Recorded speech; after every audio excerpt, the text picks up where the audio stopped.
Welcome to Clixed Off, brought to you by Lucky Dice Cafe out of Huntsville, Alabama. Check them out at LuckyDiceCafe.com. And now for your hosts, Daniel Powell, Jason Alvey, and Tylor Speeds.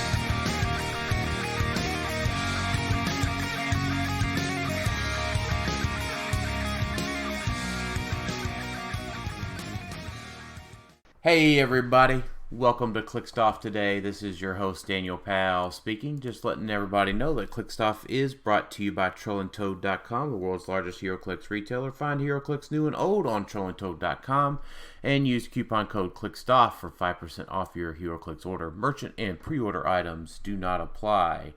Also, if you like what you're hearing today, check us out, patreon.com/ClickStuff. $1 and above gets entered into our monthly giveaways. $5 and above gets access to our Discord server for HeroClix strategy and tactics discussion. Currently, for the month of March, we're doing a $50 web credit giveaway with Troll and Toad. And joining me tonight is Jason Grumpy Man Alvey. Grumble, grumble. Grr. And Tylor really still likes animal speeds?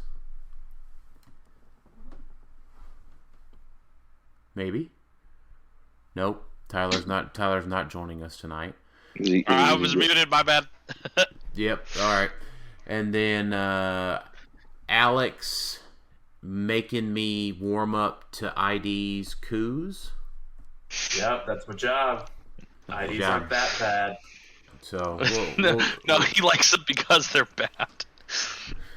If what is the quote like? If what's the quote from The Incredibles? If everybody's super, nobody is. Yeah, that's what it is. That's what this is. If everyone has IDs and no one has no, that doesn't work. But so I was thinking. So I work with a lot of veterans just through telecom, and the saying that they always told me was "embrace the suck." I thought you were gonna say that they're really into the IDs, that you somehow have gotten all these guys to really play HeroClix, and I was pretty excited about that. I'm not a fan of that saying. Right. So what the purpose of it is that the suck is going to happen. You can't stop. You can't stop the suck, so you have to embrace the suck. Okay. I get it. Just, phrasing is not the best, but well, work around some veterans, and you'll quickly learn. Gotcha. Yeah. So, oddly enough, one of my employees found my TikTok today. So, don't you hate that? I mean, it's fine. I told him about it. So, but he liked it, and I'm on vacation. He liked it during work hours, so I'm going to have something to give him a hard time about. Not that I really care, as I don't, but I'll be able to say, "Hey, you watching TikToks during the day?" Like you're not, Dan. Right. Yeah. TikTok is off between the hours of 8 and 5. Thank Sure. you. Yeah, it's not. You definitely didn't send a TikTok like today.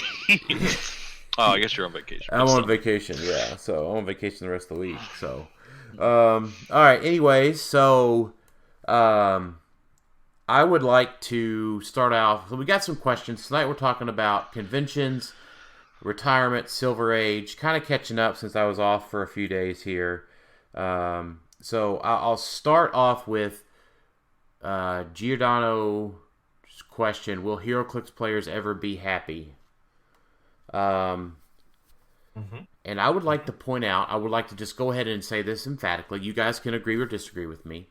Today's announcement has made me very happy. Yeah. I agree. It made you happy.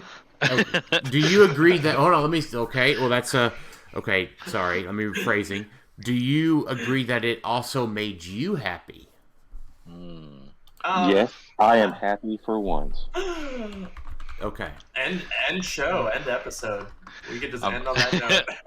Right. I'm definitely happier. Well, Alex, HeroClix has been kind of disappointing for me for a while.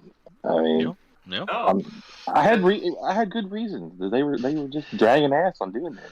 And we were talking in our chat yesterday, and we were kind of feeling down a little bit about it, waiting for an announcement. And have we checked to see who's in our chat? Like, is there someone in there from WizKids that we just didn't notice snuck in and realized that we were talking and needed an announcement? And like, oh crap, we need to get one for those Clixed Off guys. Yeah, I need to get on this now. Right. Well, if that was the first time they noticed us being down about stuff, they should have only been paying attention.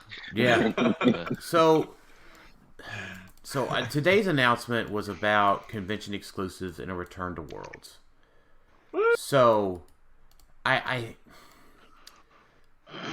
so the problem, the announcement was You said you were happy. Dan. I am happy. Okay, I just want to phrase this out that I am very happy. Okay. Okay. I'm happy, mostly. I'm sensing a butt. But there is a very small butt, like a bee butt, like a little honey bee butt. And the problem with it is that they could have included a little sentence, one sentence that says, "We do not plan on attending Origins in June 2022." That's fair. Right? Yeah. Something definitive one way or the other instead of just no mention. And that to me, like, that's just a lack of attentiveness, and it's just annoying. That's just annoying to me. And then the other part of it was Gen Con. Okay. And so they said, we will return to Gen Con this summer. The team will provide full information as the show dates get closer. In addition to the promos first available at San Diego Comic-Con, players can also purchase the following exclusives. Okay? It would have been nice to say definitive one way or the other. Do they plan on running events? Yeah, that's definitely true. Okay, It would have been nice. It would have been nice. So those are my only two, like, nitpicky things, right? So I wanted to just address Giordano's collection. I am very happy because I'm not planning on going to Origins, and that's made slightly more definitive now by this. I was not planning on going to Gen Con. Now I am planning on going to Gen Con. But it's just like those little things, right? After, like, not hearing anything for almost a year, like, it just feels incomplete, right? Like, it's like a Memphis date would have been cool. I mean, probably still. Once again, I mean, they're probably still ironing all this crap out. Oh, come on, man! You had 2.5 goddamn years. Like, I mean, their company owns the freaking place. Give me a break. Well, still, what doesn't help your argument about the Origins thing is they say at the very end we may still announce other shows and events, but these will be our primary events. So it's like, oh, no. okay. So then, if that's then it is a major problem. It is a larger problem at this point if they say in April or May, "Hey, we're going to host something at Origins." Now, so, like, at least for us on the call, right? We have flexibility. I could go to Origins if they announce it a week before. I don't know. I got a pretty tight schedule. Yeah, right? Yeah. Kind of There might be a expansion for Elden Ring come out that week. Oh, if they release DLC. Whew. Right. Nope. So like, I get it, right? Like, we are particularly entrenched in the community, and we love to do HeroClix, right? So we can go almost anything we want to whenever, but that's not the same for everybody. Vacations are hard to get. Trips are relatively expensive to do, and it's just not easy for people to get to. They need months in advance notice for these huge events. So, like, I would rather for them to just say that they're not doing Origins, stop spending time trying to go to Origins at this point, and just tell us they're done with it. Or tell us that they are going. And have it done. Right? It's not that hard to... they can make Origins happen, and they could have already announced that they intend on being there. It's not their it's not their first time doing this. So I definitely, obviously agree. It would be better, much better, if that was announced. But if behind the scenes they're trying to get into Origins, but they haven't done it yet, they definitely can't say one way or the other, right? But so why would they? Why at this point would they be trying to get into Origins? They're like a premier. They're like a premier sponsor, right? They may not. They may not be that way, right? But if you're premier as Origins, if you're one of your former premier sponsors calls you up, ring, ring, ring. Hey guys and gals, we would like to run XYZ floor space. I can guarantee you Origins has the floor space available. And they will go, yes sir, Mr. Zirin and Mr. Owner of NECA, we will get you in. Right, so I think I'm pretty confident we could safely say they're not running any major tournament at Origins. We could outside of probably they might do a qualifier. They could probably do a qualifier. Because they specifically said we may still announce other shows, but these will be our primary events. So if there was going to be plans for a nationals, they would not say Gen Con and Worlds is our primary events and not mention Origins. Like they just wouldn't. Now does that, like you said, they could maybe run a little something, but I think their extent of Origins is like what they did before, which is just swing by for some purchasables or something, but we're not running, or we're just running board games there. You know, they did that one time. That's why I'm not as happy as I could be, because Origins is the best convention, just hands down. It's the best run convention. Gen Con is so big, and it's so clustered. Origins is so nice. I love Columbus. The hotel's right there. So I am sad that it's moving back to Gen Con. And all the Gen Con hotels are sold out, the downtown ones at least. Right, yeah, you probably have to go to like we talked about it, probably there's got to be Airbnbs available. Right, but here's the thing, like what we don't know is so like Alex excluded, right? Jason and I are 3.5 hours from Gen Con. Tyler, I think you're probably about an hour and 45, maybe 2 from downtown Indy. No, it's got to be more than that. It's Indianapolis, right? Yeah, you're closer than you think. Looking it up. Yeah, I'm gonna look it up. It's probably 6 hours, 8 hours. No, you're probably at least 7.5. Because you have to 6.5. 6.5. So here's the thing. Wow. Right? Okay. Yeah, you're not that far from Gen Con at all, are you? Yeah. So you're very close, Tyler. About 2 hours. Yeah, exactly. So, I mean, that's the thing, right? So there is a large difference for us because if there's just purchasables, I only care about HeroClix, right? I play board games and stuff, but like I don't go to these things to go find new board games. Jason does, but like if it's just purchasables, I would like to know because I don't really. I would just drive up for the day, or maybe spend one night and come home and buy the cool as shit looking Harley Quinn looking through a telescope or something, and then some sort of bash your face off Spider Hulk, and then some Fantastic Thors. Which, by the way, are they the Fantastic Four as Thors? The Silver Surfer and the Woman thing and Human Torch looks like. Yeah, it's from Secret Battle World, right? But no, I guess it is. I guess that is Fantastic. Never mind. He's just silver. Yeah, would it be Battle World? He's stretching out. It is. They say here, help defend Battle World's shield during its final siege. Yeah, they were from Battle World. Yeah, I don't remember. They're part of the Thor Corps. I read that. They have the Thor Corps. Yeah. Yeah. Okay. Yeah. Makes sense. I feel confident that you just don't need to plan to go to Origins for anything for WizKids. If they show up, I'm talking about Gen Con. I'm talking about Gen Con. I'm skeptical. Gen Con has tournaments. I'm skeptical. The only thing I'm looking at is like, okay, we know there's Worlds. There's no mention of Nationals. Like we know the Rock Cup is Silver Nationals. There's no mention anywhere of regular National. So I'm thinking maybe Gen Con will have that. To be honest, they don't mention anything about a tournament there, but they say we will return to Gen Con and we will provide full information as the show dates get closer. But that doesn't mean they say no to nationals. But then again, they probably would have announced if there's nationals. So Right? Why wouldn't they?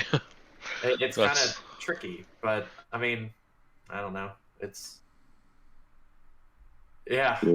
They haven't run a major tournament at Gen Con in years. So I will say this. 2017 was the last time. Okay. I guess whenever you finish with Gen Con, I'd like to talk about Worlds for a sec. I just think so. I mean, so like I'm happy we can make plans. I can start to make adjustments in my schedule and vacation and stuff. But I would like to know, am I doing Wednesday to Sunday, Thursday to Sunday? Am I doing just like Thursday or Friday or whatever at Gen Con? I don't know. That's... yeah, because the longer this goes on, the harder it's going to be to get a place to stay. That's right. Yeah. So Jason and I might be putting a camper on the back of my truck. You know, can't be any worse than the place I stayed last year. Yeah. Yeah. I heard. So, all right, Alex, what do you want to hear about? What do you want to tell us about World? I mean, it's awesome as shit, right? Like the weekend would be nice, but like WizKids Worlds in Memphis, hell yeah, brother, let's do it. All right, so I just went out to the calendar of events for Graceland. There's nothing obviously on WizKids, but it's not going to be the weekend of the 23rd, because that is Memphis Music Week, and so there's like concerts happening at the Graceland Sound Stage. Like that's just going to be way too busy that week. There's no way they're going to squeeze in WizKids stuff. Sure, I could see them going Labor Day weekend though. Why? Because most people have the Monday off, so being able to tag that in there, being able to utilize a full Sunday.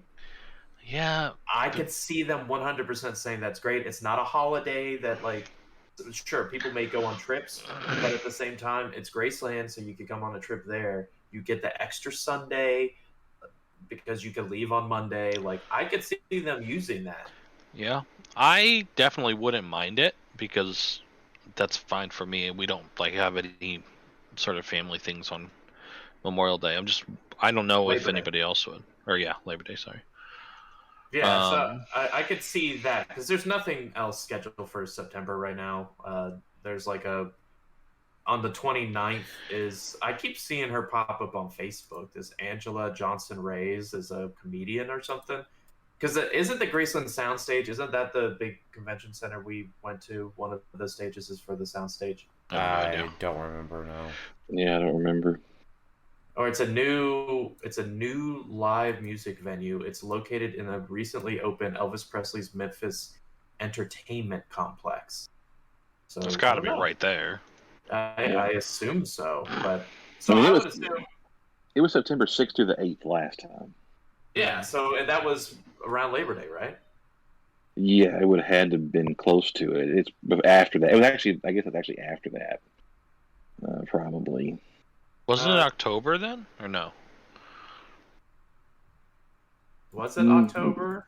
No, I just looked the announcement up, dude. No. Oh, there you go. Yeah, so September 7th was Memorial Day of 2020. It was in 2020, right? No, it was 2019.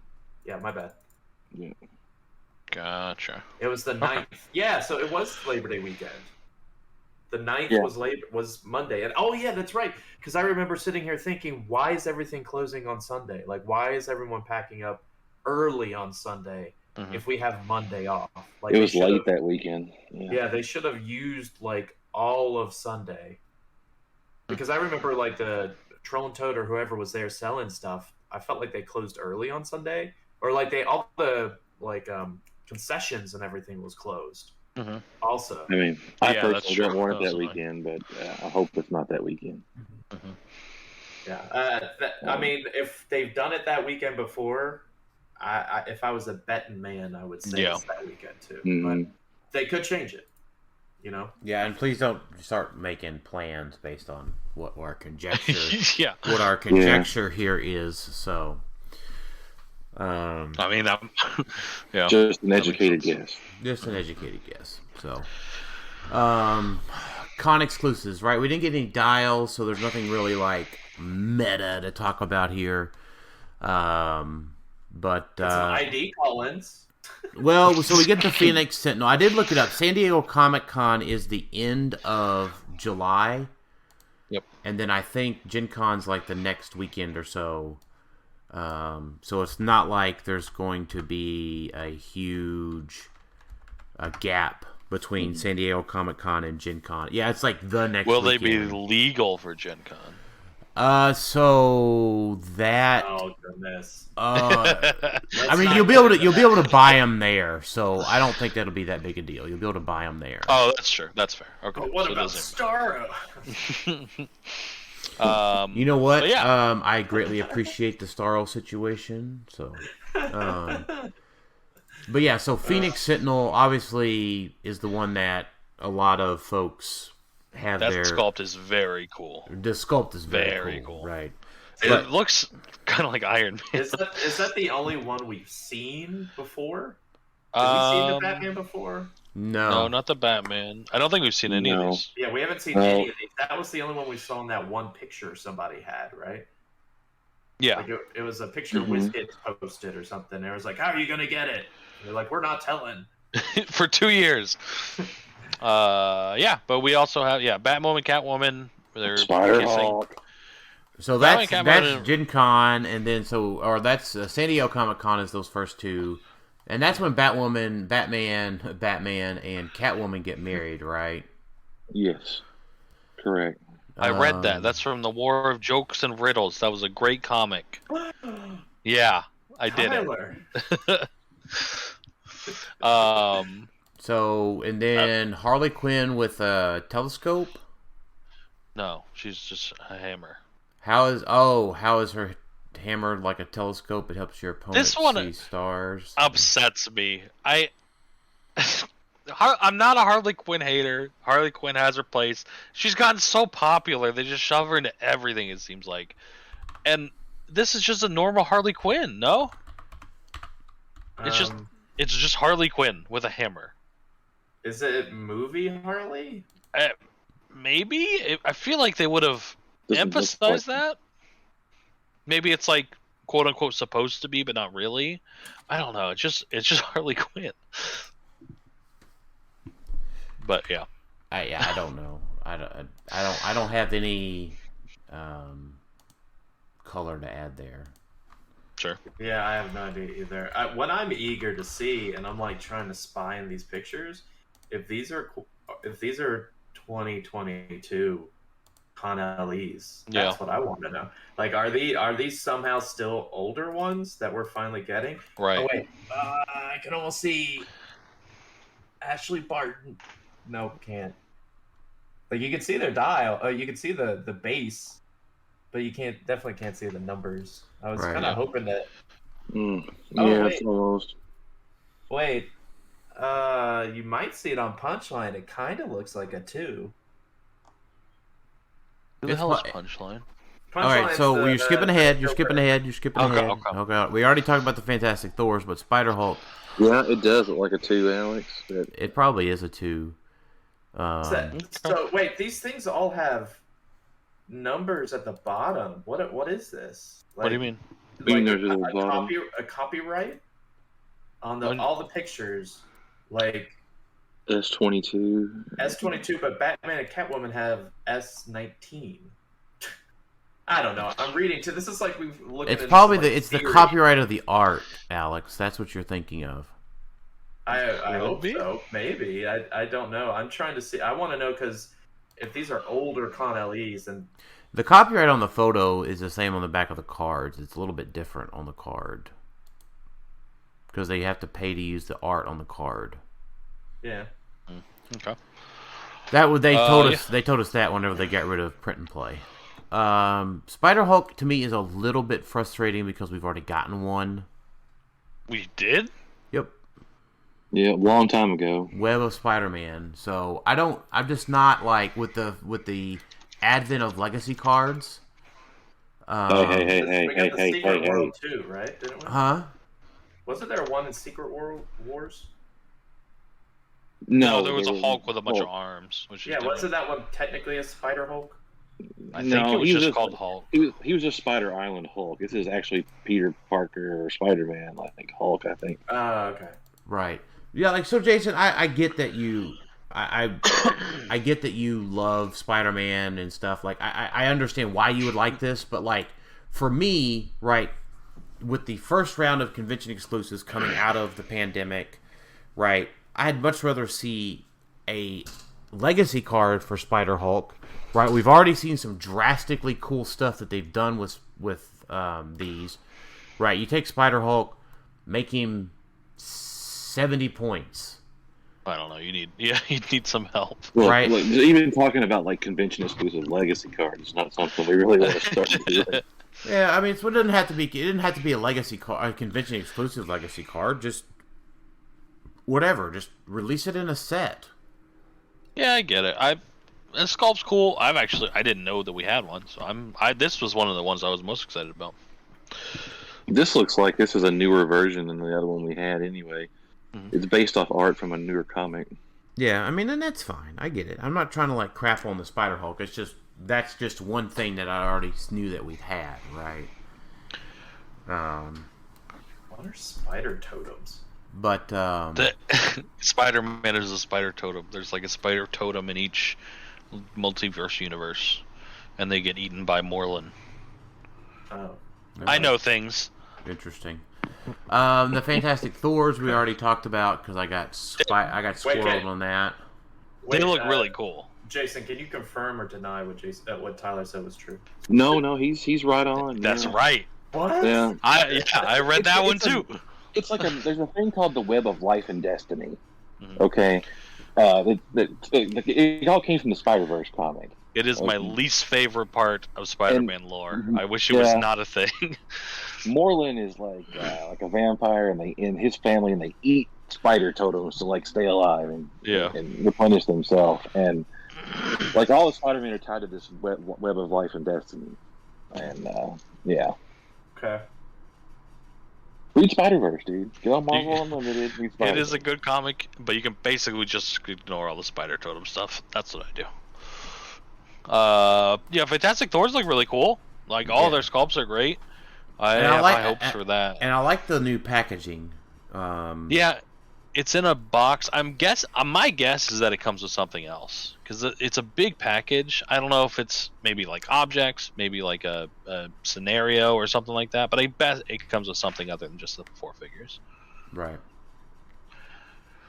It'd be cool. Yeah, we'll see. Yeah. No, it says a 4-figure set, Tyler. It says it on the thing. Oh, okay. Maybe I'm wrong. So, but they also showed the new Play at Home kit for Disney Plus and Scott's photo at least today. Saw Scott Porter on the gram. So I'm a fan of packaging. I like marketing stuff, and I think they've done a really good job marketing some of this newer stuff too. So, all right, who's Ashley Barton? I don't know this one. Isn't that one is that not like Clint's daughter? She's from the Old Man Logan universe. Okay. Yeah. Fair. All right. Cool. She's the spider lady with a pipe. The daughter of Peter Parker's youngest daughter, Tanya, and Hawkeye. Ew. That's weird. There's got to be a pretty huge age gap there. Because Hawkeye's older than Spider-Man, right? Yeah. That is gross. But I guess in the post-apocalyptic world of old man stuff, that propriety's gone out the window. Entirely possible. So. Yep. Yeah, Peter Parker is her granddad. Yeah. And wait a minute, isn't that the universe where like Hulk and She-Hulk had? Yeah. Yeah. So that's the universe where that kind of stuff happens. So. Sure. And then Phoenix. Warp World Phoenix, but like I don't know who Warp World. I want to Google it here. Warp World Phoenix isn't usually the Warp World stuff is like the two things combined, right? There's like 2 characters combined. Yeah. Phoenix Warp World. I'm looking at it. Yeah, I have no idea. Phoenix Sentinel. There's like nothing out there. I remember. The Phoenix. Oh, the Warp World. Yes, sorry. They're like on a bike. Well, it says Gamora's attempts to rewrite reality birth. I haven't read anything about Warp World. It's just her abilities, seemingly those of Jean Grey, those of Phoenix Force, and those of Magneto. Gotcha. Yeah, so maybe it's Jean and Magneto possessed by Phoenix Force. Yeah. This is a character's war between Phoenix and Magneto. Yeah, Phoenix showed up at Frost International right after her lover Diamond Patch kicked the assassin Deathstreak off the roof of his building. Okay. So, makes sense. Makes sense for getting there. Yeah. It's a really cool sculpt. I don't know why she's riding a mechanical bird, but I'm down. Right. And then DC. Hey, another DC. It's just some more metal stuff, isn't it? I don't know who Punchline is. She was like a Joker's Robin. Did we talk about Punchline? Is that where we're at? We're at Punchline right now. Is she like the Joker's Robin? That's kind of cool. Yeah, I guess. I think kind of. I haven't actually read her comic, but I think it's kind of what it is. That'd be cool. That makes sense. Clever wording there. And then Wonder Woman. Is that a chainsaw? Yeah, there's a chainsaw, yeah. The truth chainsaw, yes. The chainsaw. Oh, the chainsaw of truth, of course. All right. Okay, cool. So I do like in the announcement. So there's one statement and one question that I have. My statement is I really enjoyed the one of the sentences here in the last paragraph of the announcement. Thank you to the passionate HeroClix fan base. I kind of read that in between the lines of, hey, you guys yell really loudly. We hear you. Thank you. You're welcome. I don't think it's unfair to read that undertone in that sentence. Yeah, I dig it. As I made sure to say that after we've said all of our criticisms of said announcement. So, and then my question is, they needed to have just put at the end, "Thank you, passionate HeroClix base. So shut up and enjoy Silver Age until." Yeah, that would have went over real well. Look, I'm not gonna shut up, okay? Right. I agree. Quit fucking stuff up, and I'll quit talking about it. That's right. No, that's right. So, okay, so the answer is not allowed to be Phoenix Sentinel. Just based on what you see here. And your powers of HeroClix, projection, clairvoyance, yes. Which of these con exclusives is going to be a competitive piece? That's what I wanted you to ask. Based on just the sculpt and description alone. I have my answer. Okay, what is it? The Batman. Dadgummit! That's what I was gonna say. Because he probably has some BS global effect and a 20-point line or something like that. Okay, so based on Kirk, so you're kind of basing it on the Kirk and Uhura. A little bit. Okay, all right. I like the corollary. The last Batman and Catwoman was pretty good back in the day. Okay, Jason, what's yours? And if it's Batman and Catwoman, that's okay. It's just not like you have to pick something else. I just figured that Phoenix Sentinel's probably going to be something. We're not allowed to say that, he said. We are not allowed to say Phoenix Sentinel. Why? Because I said so. That's the easy. Okay. That's the easy. That's too easy of an answer. Well then, okay, Harley Quinn, because she usually does something good. But you can say Batman and Catwoman. That's okay. You just can't say Phoenix Sentinel. Harley Quinn's fair. Stop telling me what to do. Yeah, Harley Quinn could be. I'm going with Harley Quinn. All right, Harley Quinn. Alex. I was gonna say Harley Quinn just so they can piss everybody off, because nobody really wants another Harley Quinn, and it's the most generic look at Harley Quinn to watch her do something stupid. Yeah. And she could be called in Silver Age, so it's like triple whammy. But otherwise, I mean, I feel like best bang for the buck is probably going to be the Fantastic Thor ones, just because there's 4 of them, they'll probably have the Fantastic Four keyword, which means they may be swappable. True. Yeah. Unless and Asgardian got some love. Yeah, unless they just go really hard into the Thor core thing. But we just got a Gamora that was Thor core, wasn't she? Yeah. Wasn't Prime Gamora?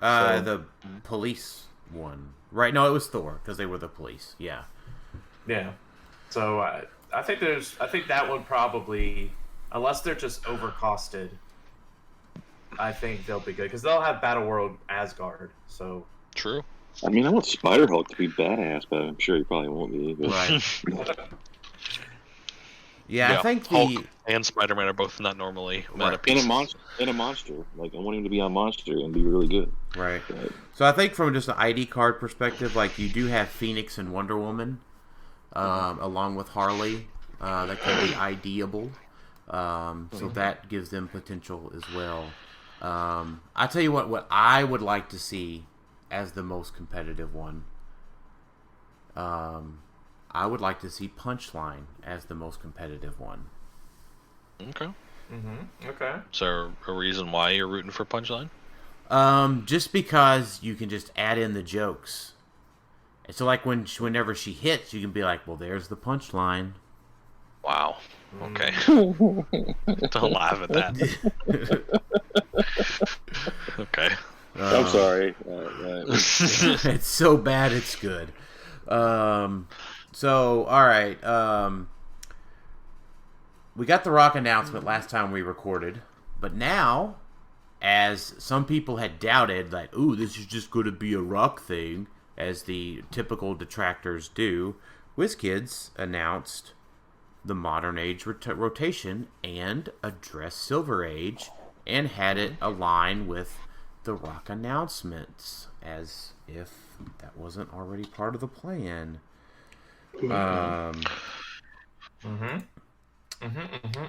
So first rotation. Which to me, like, it's like, oh, does rotation really matter now? But it does. It does. So, Modern Age. I was thinking about this one, Tyler. So I had like a 6-hour drive home from the Smoky Mountains today, and to me, I forgot my counterpoint here, but like the first point of it was Modern Age is the gold standard, right? We typically regard that as the gold standard. But it is just something that is just arbitrarily set. And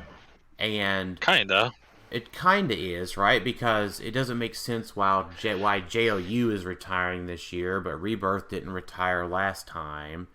So things got thrown off by the pandemic, but it's just kind of arbitrarily set. But there was something that I said that, like, it wasn't arbitrary. Oh, yeah. The fact that I like Modern Age. Here it is, Tyler. Sorry. I just remembered it. Modern Age is arbitrarily set, and there's really... We just go with it because it just is given to us, I guess. But the fact that I like in-person play better and the collectible part of the game versus online play is that it is a collectible game. That is something that can't be just arbitrarily set about a collectible game. It is the universe in which the game is set. Modern Age is just arbitrarily set, and it just kind of is what it is year after year. So sometimes things are good, sometimes things are bad. But Silver Age opens up a lot of those possibilities. It expands the universe from the arbitrarily set. So I don't know if I really had a point there, but like a lot of folks are like, I don't know. It was just more of it was more of just like a thought I had while I was trying to like drive this morning. So it's like, it's the world that's arbitrarily set, and Silver Age has made that sting a little bit less. But I don't know. It stings for me because I'm one of those people that just got rid of their stuff when it rotated out because you weren't going to use it anymore, really. Sure. and now I don't have it anymore. Right. So Yeah, that's kind of a kick in the teeth to people like that. it's a little sad. I'll give you that one. But if this was ever going to happen, that would have to happen at some point. Like if we were going to ever get a golden or silver or whatever alternate format that was like promoted by WizKids, there was going to have to be that. Well, whoopsie, you already got rid of everything. Unless they're like, okay, rotation's happening, but this new set, you just pretend rotation's not happening. Like that's not going to create a fun format. Like if they had done Silver Age and saying just that, like, okay, rotation's happening in July, Silver Age starting with Modern now, and just don't rotate the stuff. Like that wouldn't have been. I don't think that would have been as well received. I think that would just kind of be boring for a couple years until we had a lot more sets. Yeah, I understand what you're saying. I agree. It's just kind of as an unfortunate thing that happens if you're ever going to run Silver Age events. That's right, yeah. But it does suck, obviously. Who knew? Like, it's 20 years into the game. Are we going to do that? But, who knew we needed to keep all our Thanoses and Lockjaws and all this stuff for legacy cards at some point, too. But right. Who know? How did we even know they're not going to run like a World Championship Silver Age? They could be. They are planning that is the plan. That's why we're doing a Nationals. Like, okay, so maybe there's not even a Modern Age World Championship. Who knows? Well, they announced that. Really? Yeah. I mean, they said it is World Championship. I guess they didn't specify. They didn't say anything about Modern Age about that. They didn't say Modern Age. Ooh, what if it's one booster Incredible? What if it's one booster Incredible Hulk, one booster HyperTime, Team Sealed World Championship? Wouldn't people lose their shit? World Championship skirmish. Well, think about it. Man. If Memphis is the only tournament WizKids holds all year long, there could be like the only Modern Age tournament the entire friggin' year. Based on what we've been hearing from The Rock, they're basically saying that they're doing Silver Age and WizKids is doing Worlds, is what it seems like. That's what I just said, but they're not. WizKids, you don't know if they're running any other tournaments but that one. Yeah, for now. My guess, once again, no insider knowledge or anything on what WizKids does. My guess is that they're just focused on maybe two big tournaments, like the Worlds and then maybe Gen Con, and then next year they're going to start WKO stuff because it takes a year or two to be able to get that kind of prizing going for WKOs, and this time last year, COVID was still such a big thing. Doubt. It wasn't until a couple months ago that it was kind of like everyone gave up. Doubt. What are we doubting? So someone said it right. Shipping aside, right? I acknowledge that shipping is a thing. So someone said, and I like this from a production analysis, from a production standpoint, and I tend to agree with this one based on the scale of HeroClix that it's produced at. If they have a red button that says full stop based on COVID, they also have a full go forward button. I don't think that's true. Well, if they don't design the figures. What? You know what? Like if they design 2021 figures? No, they have designs. There's no way that they don't. We Right? haven't seen any 2021s, right? Well, that's everything is 2020s. They could have designed the 22s in 21 or 20 because it doesn't take long to design a figure. All of the, they have, if you go out there and look, you can work for WizKids as a 3D model designer, right? We know how that stuff works. If you follow the board game world, and they can just make that stuff. They can 3D make whatever, right? In the design software, that shit's loaded. It's ready to go. But we know licensing is the main rub with WizKids and HeroClix. They can't just say print and go. They have to get approval. They already just like with WWE. No, the second WWE thing. I know, but Marvel. That's why there's how many Marvel ones? I mean, in 2022, they're almost equal. There's one extra one. One extra what? One extra Marvel Con LE compared to DC. 2, 3, the Con LEs. Right. Yeah. Well, All right. If you count all the Thors together as one. Right. Yeah, they got the two big ones, but sure. Right. So like, I'm giving them the benefit of the doubt in that sense that it's not just a simple you click a button and it goes. Because we've heard horror stories about how bad DC is trying to work with. That's why we only get like one set a year. That's why it's always like the Trinity. Like it's always Batman, Wonder Woman, and Superman. Like we've heard those horror stories for years. I'm inclined to believe them, and so yeah, I could see why we haven't gotten any Connelly's. Like I assume there was none made for 2021 because that would have had to be made in 2020, and everything hit the fan in 2020. Mm-hmm. And in 2021, they said, okay, we've got to do something, and they started making 2022s. So they probably did not have enough for WKOs. That's why we haven't done any. Now they could have. Now they do run WKOs in winter, so it could be after Worlds. Maybe we get some WKOs at that point because we've had them in November before, October and November. So that is always a possibility. yeah, that's true. I would hope so.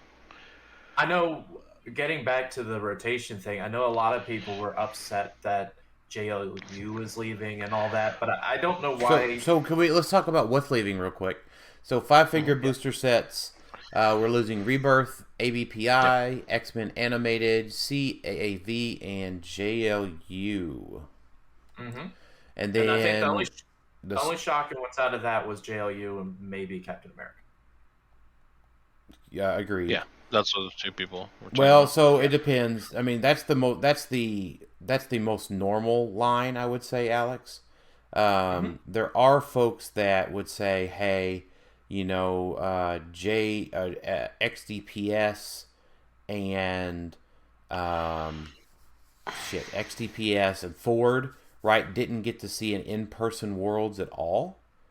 DPS was at Worlds, right? Nope.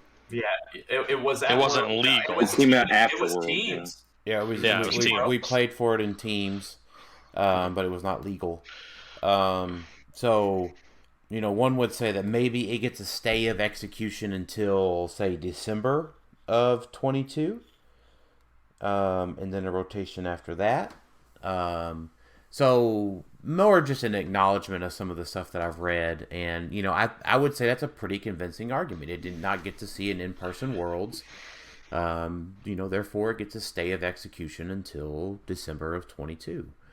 I understand, but I don't agree. I think I'm with you there, Tyler. But like, I think they have a valid emotion there. I think all of them are monster players. I don't want my Proteus and Wendigos to go. Please. And just an interesting thing about those Connellys, those DC ones, like just when the comics came out, so like you see how much time they had to make these, right? That Batman Catwoman figure, that artwork is from a comic that came out in July 2018. Okay. Yeah. The Wonder Woman, I think it was on the first issue of the Death Metal comic that was in like June or July of 2020. And Punchline was from debuted in 2020. So they had like 2 years or more. Well, we know Clix usually lags at least a little year. Like at least a year. Yeah. So they're definitely not 2020.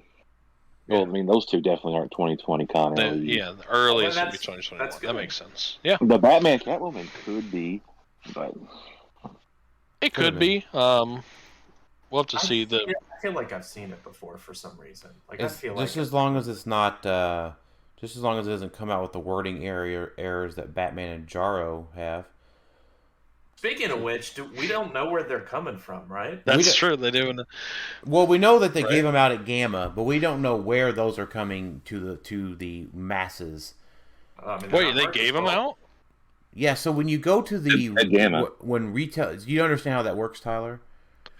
I understand it's like a showcase thing, but I didn't know that they actually got product. Right. So yeah. So the Gamma is for retailers only. So you have to have an Alliance. I think an Alliance account.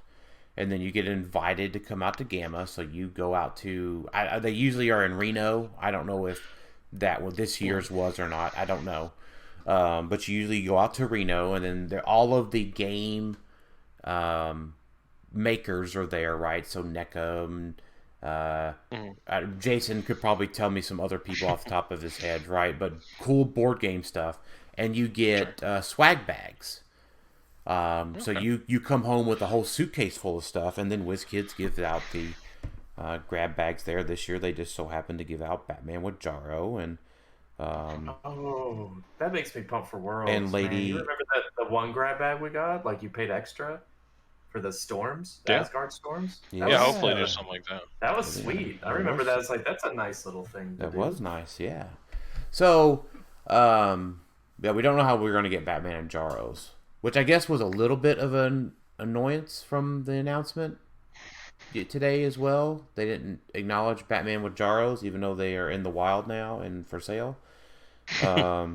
So they do that sometimes, though. They it's like half of the stuff they announce and half of the stuff they let retailers announce.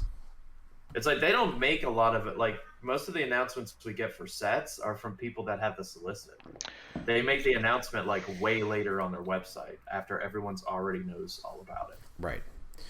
So that's just kind of how it works. And then, so micro sets, Star Trek's gone, Regenesis is gone, X-Men, Deep Cut Prime, Black Widow movie, adios. WWE is all gone. Orville is gone. Justice League Unlimited starter and Cosmic Clash, so goodbye Reign of Terror. And then a bunch of Con LEs, a shit ton of Con LEs, mainly because there's 10 Mandarin rings in there. Man, I feel like last year when they announced retirement, I remember not being upset about most things leaving. This is much different. There is a lot of stuff very relevant that is rotating. Right. So like, and I get that, Tyler, too, and I feel that same way. I think it's a good way to put it. Because like the monthly OP sets, we're losing all the monthly OP sets that we had, right? And I get that they haven't released any since the start of the pandemic, but we also haven't gotten a return to the regular 3-figure monthly OPs yet either, or an announcement or a hint or anything. So those are all gone. A shit ton of the Con LEs are gone, including the brand new John Cena, who will be modern legal for a month, maybe 2. I mean, I assume it's going to be prizing at the Rock Cup. So so April, which if he comes out in April, he's not legal till May, and then so he'd be legal May, June, and that's it. We'll just have to see how they treat him since he's getting the early retirement. I mean, that's probably true, but it'd be cool if they're like, hey, we'll just let him have that one extra month. But it's not like people play WWE anyway, so. Whoa, easy there. The ring is pretty good. Okay. That's because that's all we have. It's the only special terrain that's legal, so of course. And Eddie Guerrero's pretty dang good, too. And it won't be legal in Silver Age, which is funny. So yeah, the rings are huge. It just seems like that. Yeah, I don't know. It just feels like a lot of this stuff too just got the COVID treatment. I don't know, like Superman Prime. Like, but here's the thing: like some of these things, as well, also got like Superman Prime is possibly one of the least released convention exclusives ever, except for maybe like Lady Phoenix, because he only came out at Worlds of 19 and Rock Cup of 19 now, and then so yeah, that's right. Superman came out Worlds of 19, Rock Cup of 19 the next month, and then would have been in the rotation for WKOs in 2020 and Nationals of 2020. So that got shut down. Mm-hmm. So, like, I doubt that we ever see Superman Primes again. And I think, and same thing, and now that is also true with Storm. But, yeah, Storm's on the list.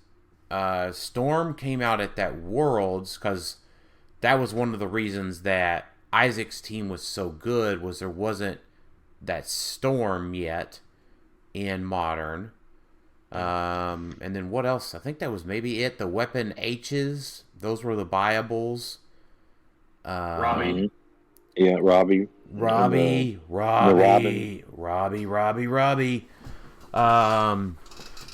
The Robin with his Batcycle, which I always forgot that I bought him there.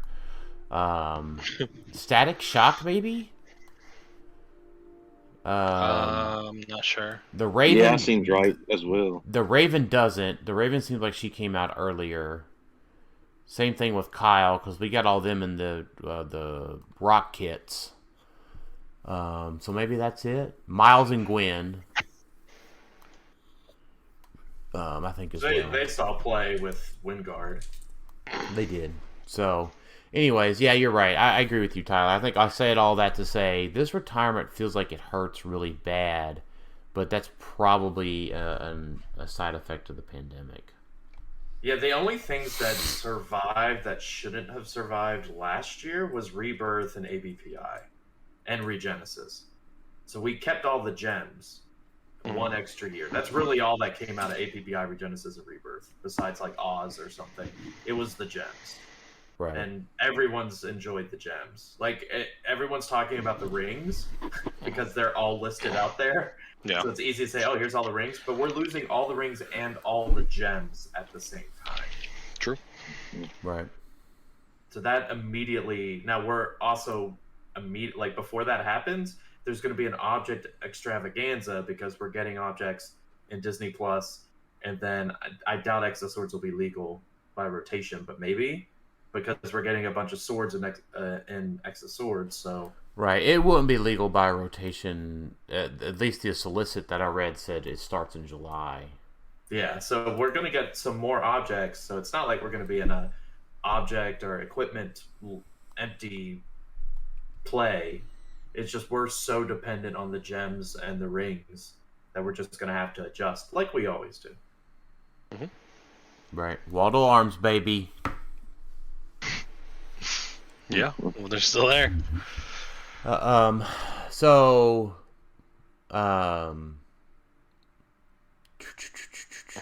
Anything else? Anything else about retirement?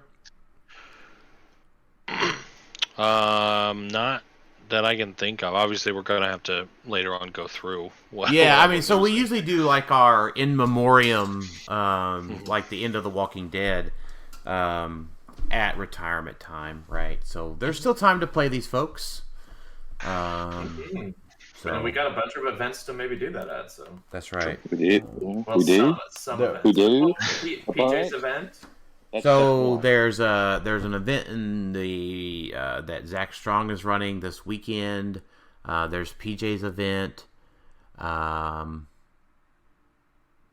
mean, they rock listed about 8 events, right? Yeah, but all they're of those silver, are though. silver age. They're silver, so rotation they're does not. Technically legal though.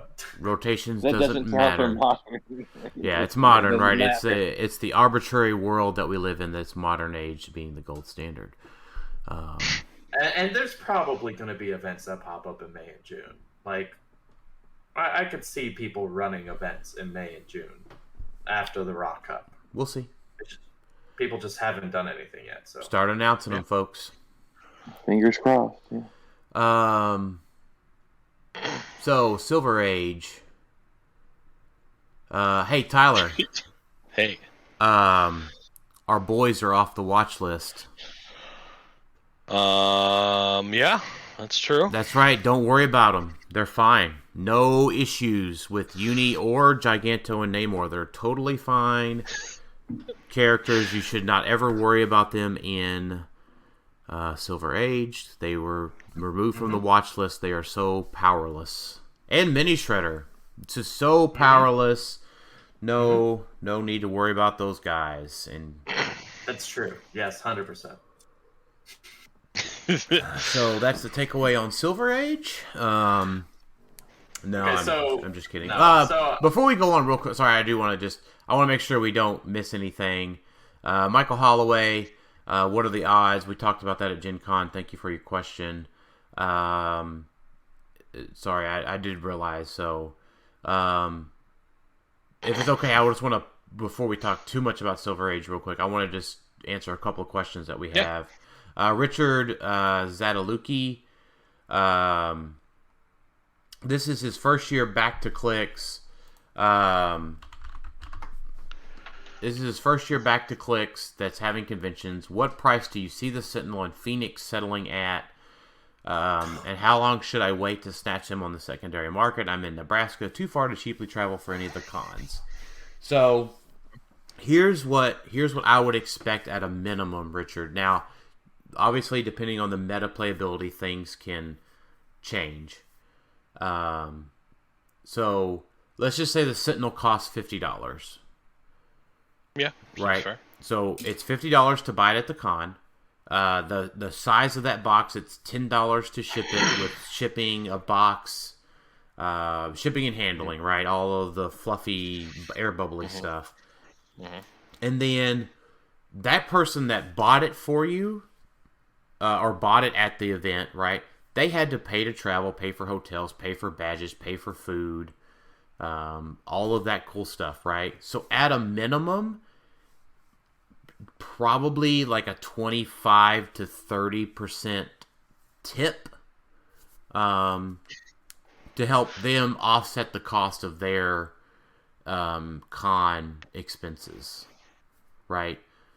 So somebody did all of that work to go there, buy it, package it, ship it for you. There are some folks that do it cheaper, but like in general, right? So that would probably put, Sentinel at a minimum of $80 to $90 out of the gate.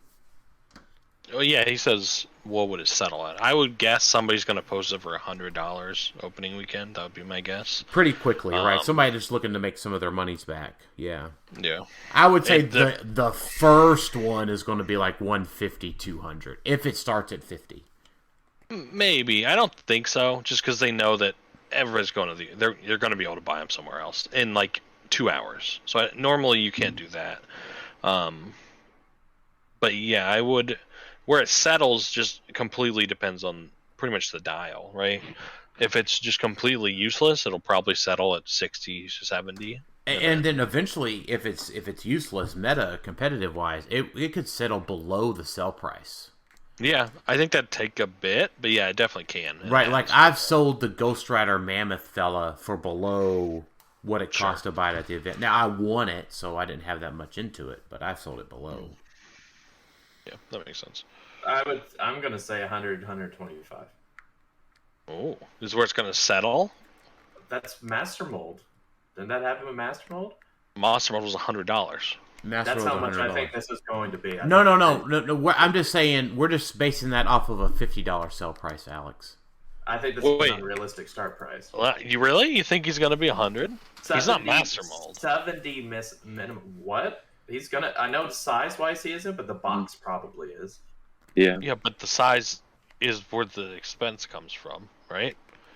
No. Starro was 70. Master Mold was like 70 something. They raised all the prices last year. So I could see him being 70. There's no way he's 100 for a 2x2. We're talking settling, and so remember, Master Mold was 125 on the WizKids website. So that's like worst case scenario. You have to go through WizKids. Master Mold was 120. Oh, yeah, he was $100. Is what he was. Well, yeah, he was 125 on the website. So it's like if you. Yeah, but that included shipping. It was free shipping, right? I guess so, probably. So yeah, that's why I'm thinking like 100 is probably the safe bet. There's no way it's going to be 60. I think because it is a purchasable, but I think it's just going to be highly sought after enough. I will be upset if that's $100. It should not be $100. That would double the price of any 2x2 they've ever released. I mean, $100 from someone giving it to you from the con. It's going to be 70, is my guess from. Oh, your guess is going to be 70. Okay. Yeah, where it settles, I'm guessing is $100 is where I'm saying it settles until Worlds. Right. So if it starts out at 70, your 120 is about right. Yeah. It's obviously when Worlds happens, it'll go down much more because they'll probably have a ton there, and so it's price. That's I think what happened to a lot of the pieces that were Connelly's that were purchasable suddenly at Worlds. It went down in price because now the market was flooded with people buying 20 of them at the Worlds or something. It could be. It just depends on the dial, right? I mean, how many times have you gotten a ring as a prize, and they're still hold their value, some of them, the meta ones. But yeah, I mean, so Richard, that's what you could kind of see as a baseline, right?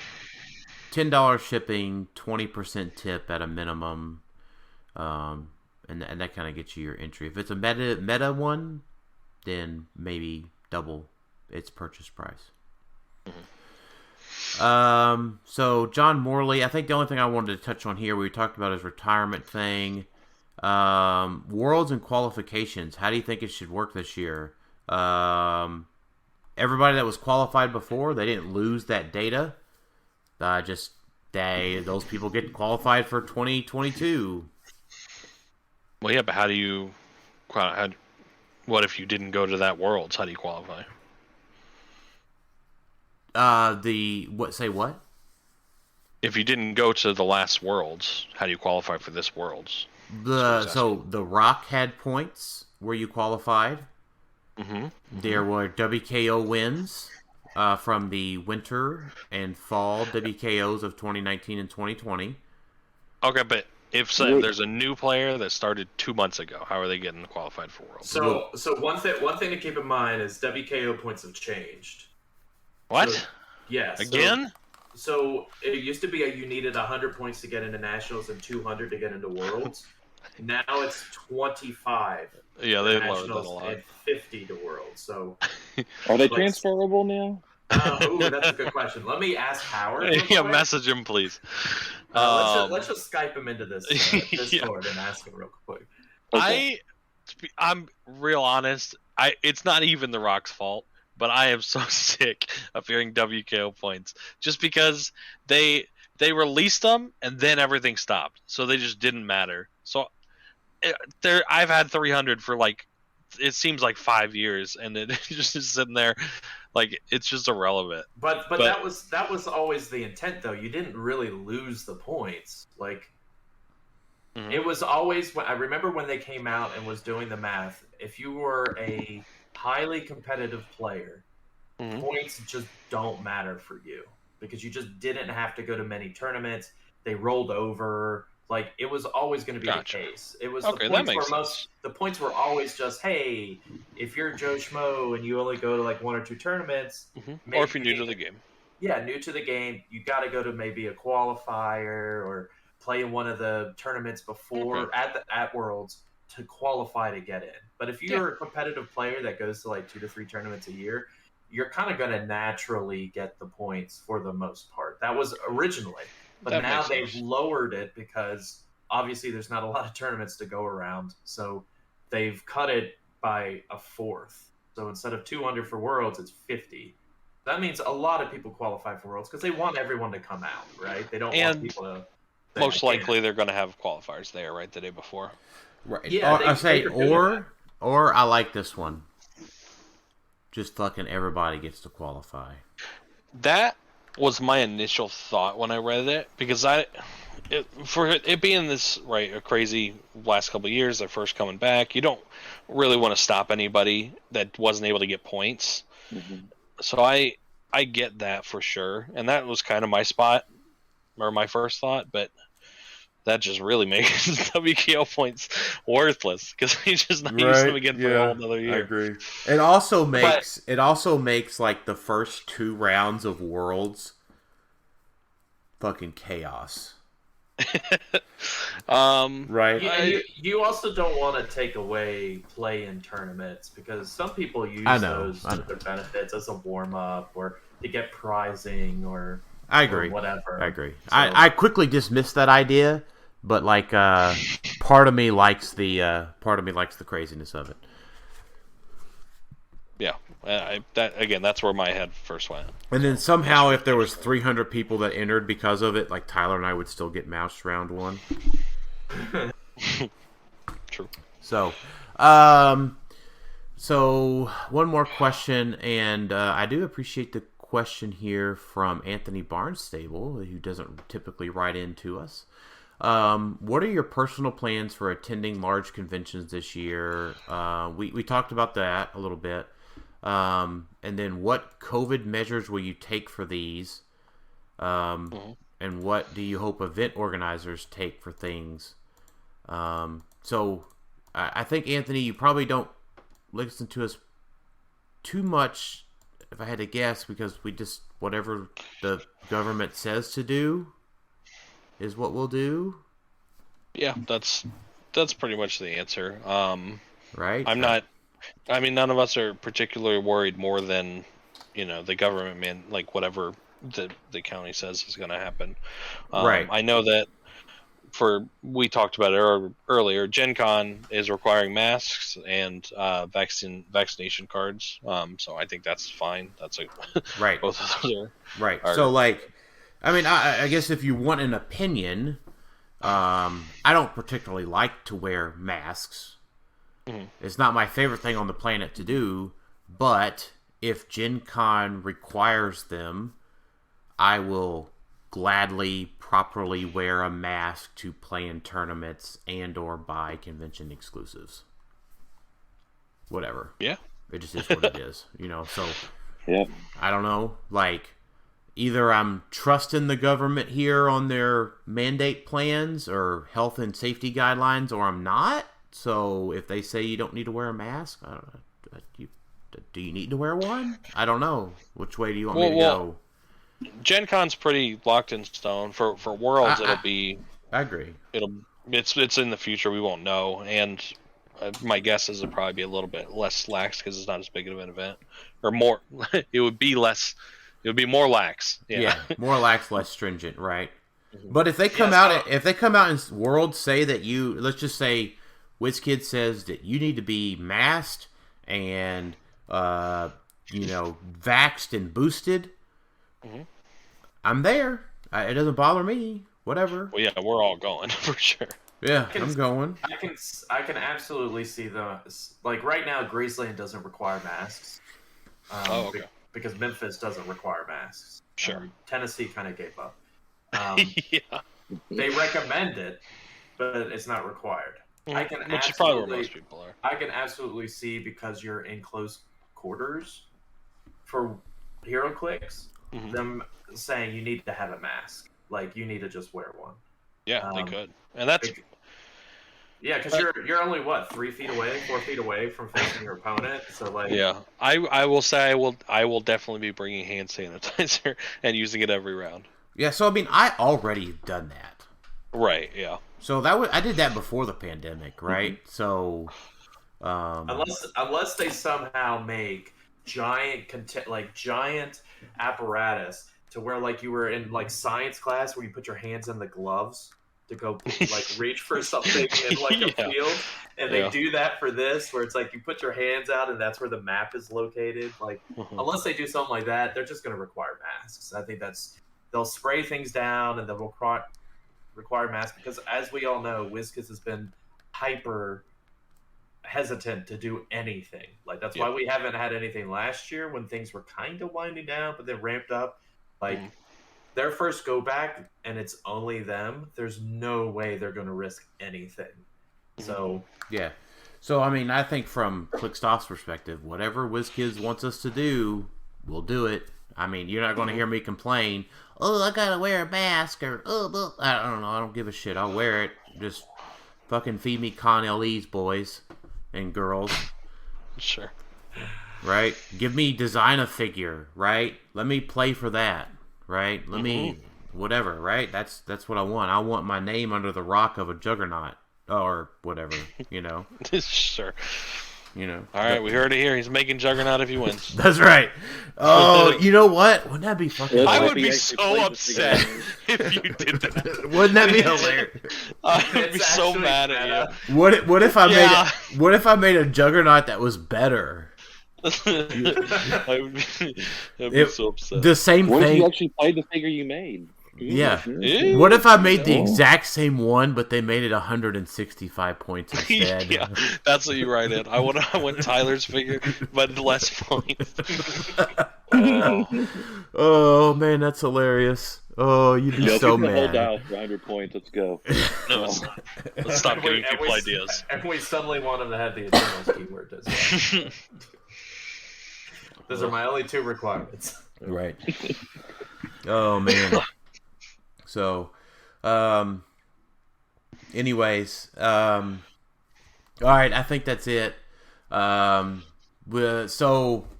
before we switch fully into Silver Age, we have our new mid show ad. They didn't give me a new read for this week, but check out Auxxit. Auxxit is a buy and sell discuss platform built to help users connect and find great deals. Whether you are a seller, or a buyer, or collector, or player, the HeroClix Cafe is waiting for you. Lucky Dice runs auctions on there. There's a link in the show description to join Auxxit. Click that personalized link of mine or for the show, and it helps give us credit when you sign up for Auxxit. So check them out. So Silver Age, lots of stuff to talk about. So yeah, I don't even. Where do we start? So I tell you what, I want to let the questions kind of guide this today, right? So Alex streamed on our YouTube channel and his Kuzinator Twitch the ID cards, and I assume, Alex, are you going to make that a continuing series? Until we finish it, yes. Okay. Which I thought it was going to be a one-time thing, but man, did that take a while. Right. Yeah. So that's a lot. Tylor joined in with you. I'm going to try to join in on the next one. Which should be hopefully on. Well, I don't know when this episode's coming out, but hopefully soon. Right. That's Thursday fine. I mean, today's Wednesday. I'm going to try to get it done on Thursday. I don't know, maybe Friday. I've got a lot of stuff to do still on vacation around the house. So let's start out. PJ's question. I love PJ's question. First of all, I want to ask the first half of his question first. Why do people seem to forget that Bronze Age really helped out flesh out problematic interactions? And I really like that one because the Majestics Bronze Age format helped get Fast Force's Penguin banned. Yeah, that. I mean, very specifically. So, I think it's simply people just view Majestics Bronze Age as like a Wild Wild West. Yeah, and it's like that just happens off on the West Coast. It doesn't matter to us East Coast people. And it's like, no, what they do over there now matters more than before. Like, even if you're not playing Majestics, what they were doing over there still impacts. Like, ID cards were legal and are legal for Majestics. So I think there's some that might be. So what I like about the ID card there, so I wanted to wrap his question here into Derek Benedict's question. Are ID cards good for Silver Age, or is the game better if they get banned? What's funny is that Bronze Age switched to Limited and has run Limited fairly heavily for a while, which does not include ID cards. So I think that goes back to my I don't know, like embrace the suck. You know, like I think I've reached the conclusion that I'm just not going to beat my head against the wall about whether calling out something is that big of a deal anymore. But because it's just there, right? We need to like just get past this, right? Try it out, right? Get through April and May with the rock events. Let's see what happens.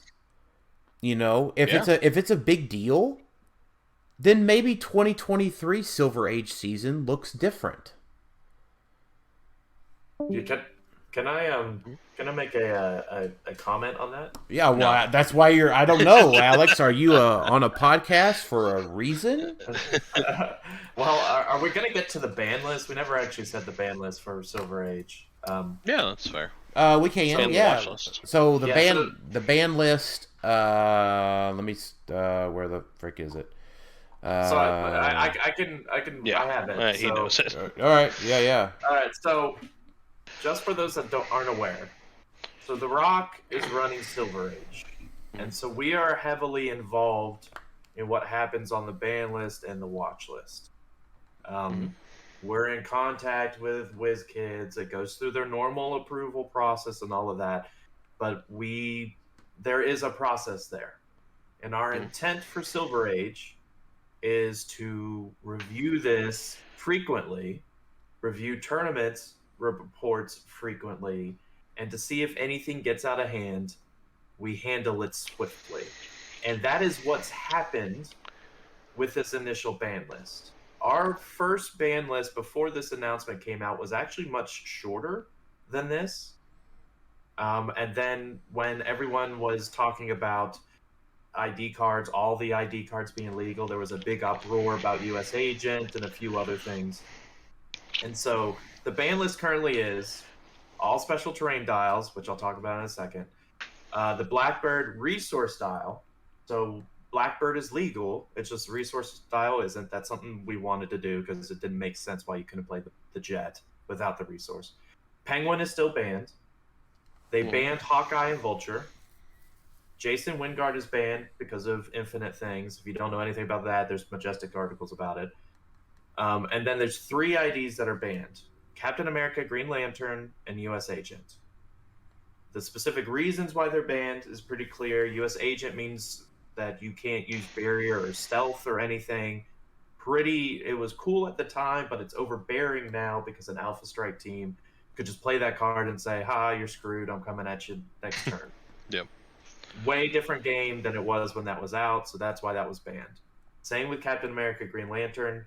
The inspiration allows you to get an additional action if you hit, and when those cards were released, autonomous wasn't a thing. So if you have Paparazzi and you inspire all of them and they all somehow hit, and you now have 5 to 6 actions in addition to what you had before, while that might be hard to navigate, that just creates incredibly long turns, and nobody wants to go in against someone with 8 actions, because that's just going to take you. They could just slow play you to death. That's weird because there's very easy ways to do that right now. I know, but it's something that's like way easier for 5 points to do that. Right. Well, so you could like get the 8 action team, and then get the 8 action team to get 16 actions.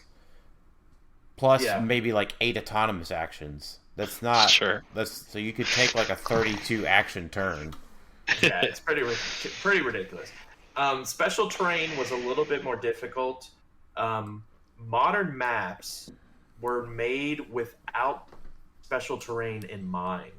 So if you look at maps like, what was it, Realm of Death, some of these newer ones that have a much more closed off starting area, having special terrain legal, like Wonder Woman Jet, Deadpool Jet, like the ones that literally are blocking, the Stark car is a 2x2. Those create a lot of problems because Are you shitting me? Are you shitting me? What? I didn't even realize how fucking good that was.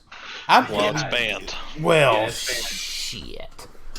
It's because, like, if you go Realm of Death, what was the other one? It's not Realm of Negative Zone. You go in the Negative Zone and you just park the Jet in the corner and just put Thanos there, and you're like, okay, you just can't get through here. I can body block. You can try to shoot me through it, but it's going to take you forever. Like, it's very, very inhibiting. And so it ultimately was, we just got to get rid of special terrain, because otherwise we're going to have to pick and go through maps and say, okay, this modern map isn't legal, this one, that's a headache. Like, don't want to do that. That's bad, because that makes sense. Makes a lot of confusion. So special terrain is just out. Now that means all the other IDs that I didn't mention are legal, which is all IDs, period. And one other quick thing I'll say, I mentioned it on the stream, there was some confusion about real names and other identities. So just keep in mind, old IDs, so like U.S. Agent has on his card real name John Walker. All ID cards where it says real names, you just consider those as other identities. So all that means is I can play U.S. Agent. Well, I can't play U.S. Agent. If I was playing Batman, for example, I could play Batman to call in any Batman, any figure named Batman, and then Batman's real name is Bruce Wayne. I could play any figure that is named Bruce Wayne. Right. So so that means like specifically, right? You couldn't call in a figure that's weird, like I don't know, some weird name with real name Bruce Wayne, but like you could call in Batman the Animated Series 048 Bruce Wayne. Bruce Wayne, right? Yeah, like you couldn't do the Green Lantern of Gotham because that is technically real name Bruce Wayne. The key thing to keep in mind is the real names on the figure cards matter nothing to the game of HeroClix. They're just flavor text. They are all flavor text. They are now. They are now. Yeah. Yes, they mean nothing. So there was some confusion there when they were saying, "Oh, reference real names." They were talking about real names on the ID cards themselves are now considered other identities, just like the newer ID cards. Just wanted to get that out there. There's a lot of people that were confused about it. I explained that on the live stream, and I'll explain it on the future ones multiple times. But to give a little bit into the question of like his question about ID card. So it's been a year to this day, maybe 2 days off, that they announced Silver Age. It was March 23rd, yeah, so it was actually to this day. To this day, they announced Silver Age. We ran it at the Scott Porter event, but it was obviously heavily, heavily modified because the Scott Porter event was supposed to be a very friendly, bring fun teams. We didn't play Pure Silver, and nobody played Pure Silver because everyone was afraid of what it was going to be. And so we never got the test to see how bad Silver Age actually was. Like, everyone just assumed it. And a lot of people have mentioned, if you have no IDs, right now Silver Age is just modern with a few silver pieces. And I think that's not what WizKids was going for. They were going for kind of like how Magic has standard and modern. That's kind of what they were looking for, was two formats that can coexist and be popular. And Silver Age obviously will continue to grow. IDs, we're going to keep an eye on all the tournaments. We're going to start running tournaments in April. Before the Rock Cup and at the Rock Cup, and we're going to monitor everything that's coming out. We're not super concerned because obviously, like PJ said, Bronze Age has been running stuff for a while. But if there's any IDs that just get crazy out of hand, crazy overpowered, well then they'll go on the watch list and they'll be taken care of promptly. Yeah, but you're missing the point of why people don't like ID cards because they were never WizKids never thought they were a problem in Modern, right? There was nothing that was super crazy about them. They were just really, really good. And I've repeated this 10 times. I'll do it again. They fundamentally changed how HeroClix is played, and people didn't like that change. That's why people don't like them. I think it's not because one was like oh, this is the best thing in the It was just the concept of them. People didn't enjoy. Well, I think it's also we had ID fatigue because we didn't just have them for a year. We had them for like 5 years. Like we had them for like a long time. They just never went away. And the last bit that we got was the best. Like early IDs were good, but what you can easily say the X-Men ones were probably stronger than all the previous ones we had, just because we got crazy good X-Men figures, and we got ID cards to go with them. So it like I said, it remains to be seen. I like that they went back and did all of the ID cards because I think it makes certain things interesting. I thought just X-Men was going to make X-Men, which is already a really good keyword, way too good. Being able to bring figures in that just benefit, like we were talking on the live stream, Krakoan Revival, being able to call in Krakoan Revival figures, like that's just a huge, huge benefit. And so I can see why they added the rest. So that way, hey, Avengers have something. Hey, DC, you've got call-ins for Justice League that are pretty good. Like, you have counters. And keep in mind, these ID cards bring counters to quote-unquote problems in the meta now. Yeah, so, Tyler, are you ready for Grodd to call in a robot Superman to give all of your maggots invincible for the alpha? And then the Superman punches 11 for 5 with the Empower. A minimum of 11 for 5. Yeah. Right? If he picks up a light, literally a light and 1 Grodd, and Robot Superman's going 11-6 with fucking 9 probability controls on it. Yeah. So the key thing I want to say though, once again, we're monitoring this. We are acting swiftly. So this doesn't get out of hand. But that's never going to happen, because what's going to happen, in my opinion, this could happen. I don't know, but this is what could happen: is that Silver Age just becomes what Modern was before IDs rotated, where every team for 3 years was just a bunch of IDs, and then a team that utilized those IDs to the fullest, instead of just being a team that punches the other team on the board. You know what I mean? And that wouldn't be it wouldn't be like something that would be watch listed, because it just is a different game essentially at that point. But WizKids is fine with that, because they were fine with it when they were in Modern, and they're bringing them back. So once again, if it's a problem. Yeah, right. but I'm saying they have a problem now, right? Because they're overpowered. Let me say this. So something that wasn't added to the watch list that I had wished it was. I'll be perfectly honest, because the watch list is what it is. Because they did remove. You guys joked about it, but they did remove a lot of figures from the watch list, and they kept some on. And then one they just didn't. They forgot it existed, which I'll get to. I had actually requested that they put Thanos on the watch list, because he is my biggest concern when it comes to IDs in general. Yawn. Yeah. I feel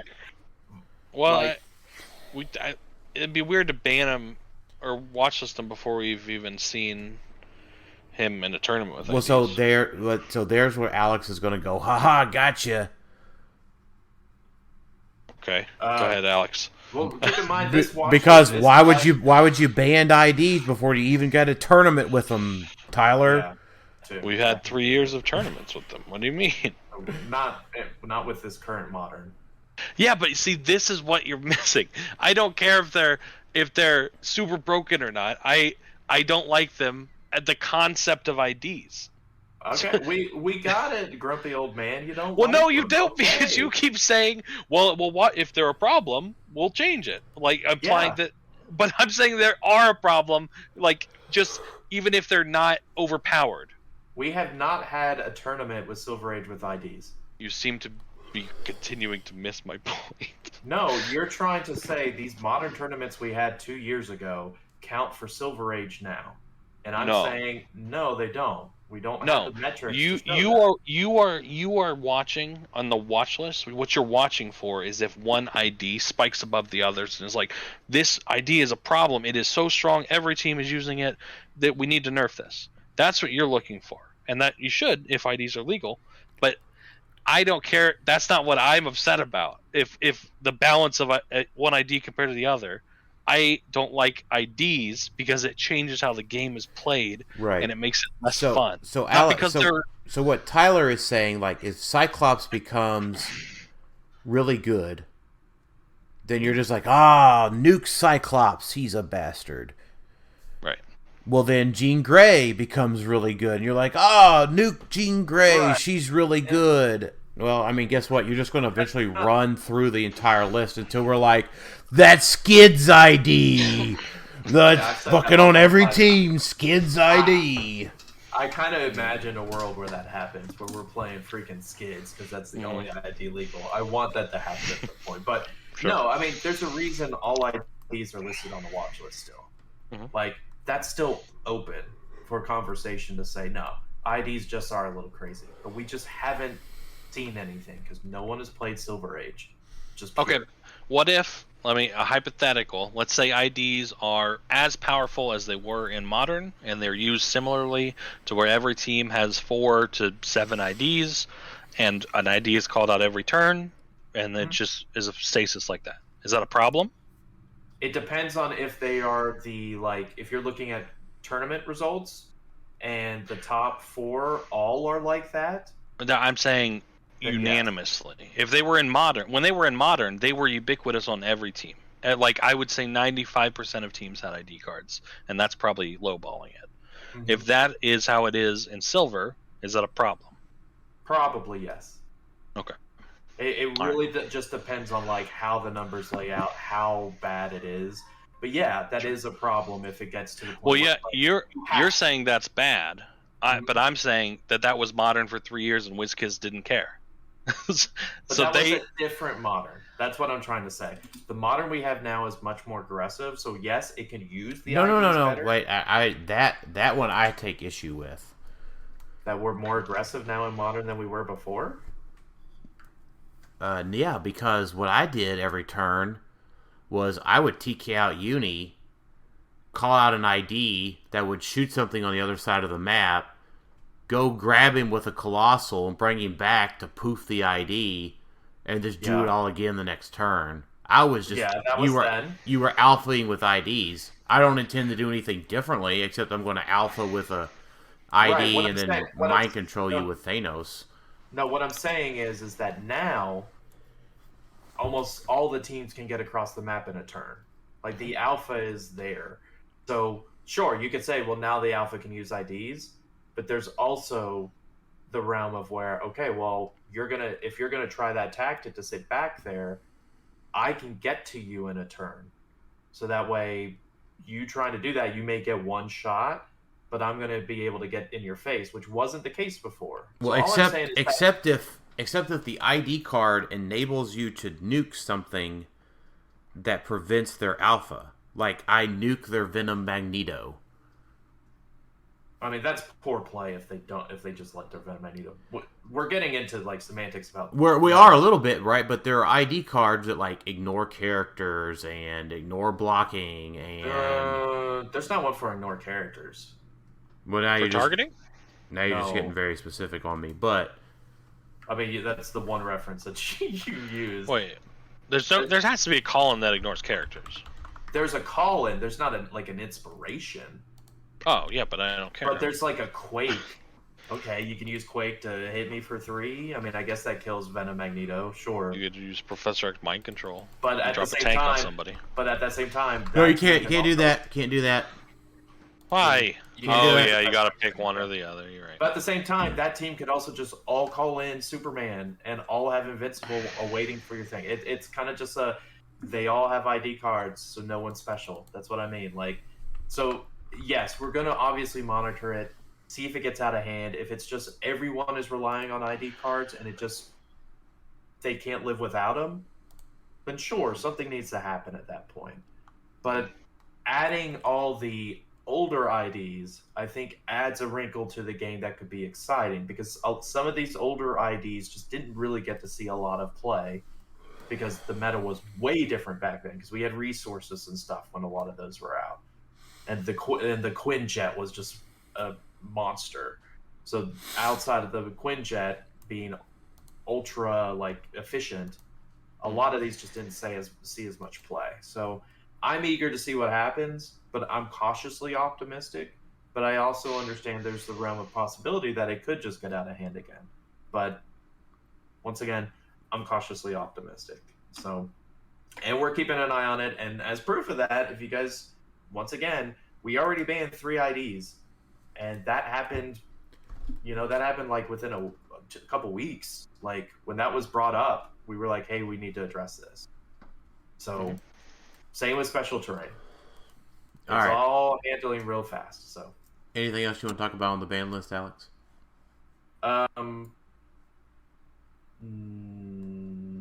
No, I don't think so. Oh, yes.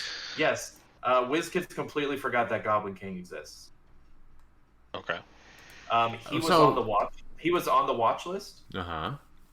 They did not list that he was on the watch list, and they did not list that he was removed from the watch list. Oh, okay. Well, so I want to talk about him here soon, but let's go to the second part of PJ's question. Why do people think that the Pimp Tank is OP? So because when I say what it does out loud, it scares me. That's why. All right, would you please like to say what it does out loud with your animal team, Tylor? Go. Well, yeah, I mean, it's what it always does. So on my animal team right now, let's say I drop 10 points and add this to my figures, right? I move across the map, and then instead of... Right now, I move across the map, I break a barrier, and then I punch twice with my poison pogs, normally for 3 damage. So they're 10 for 3.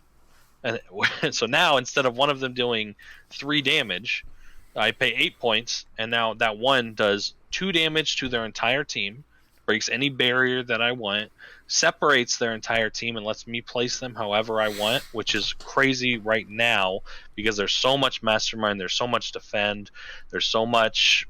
I mean, not that much Harry Leland, but he's out there. So for 8 points, I get to do all of that. That's it. That's why. Right.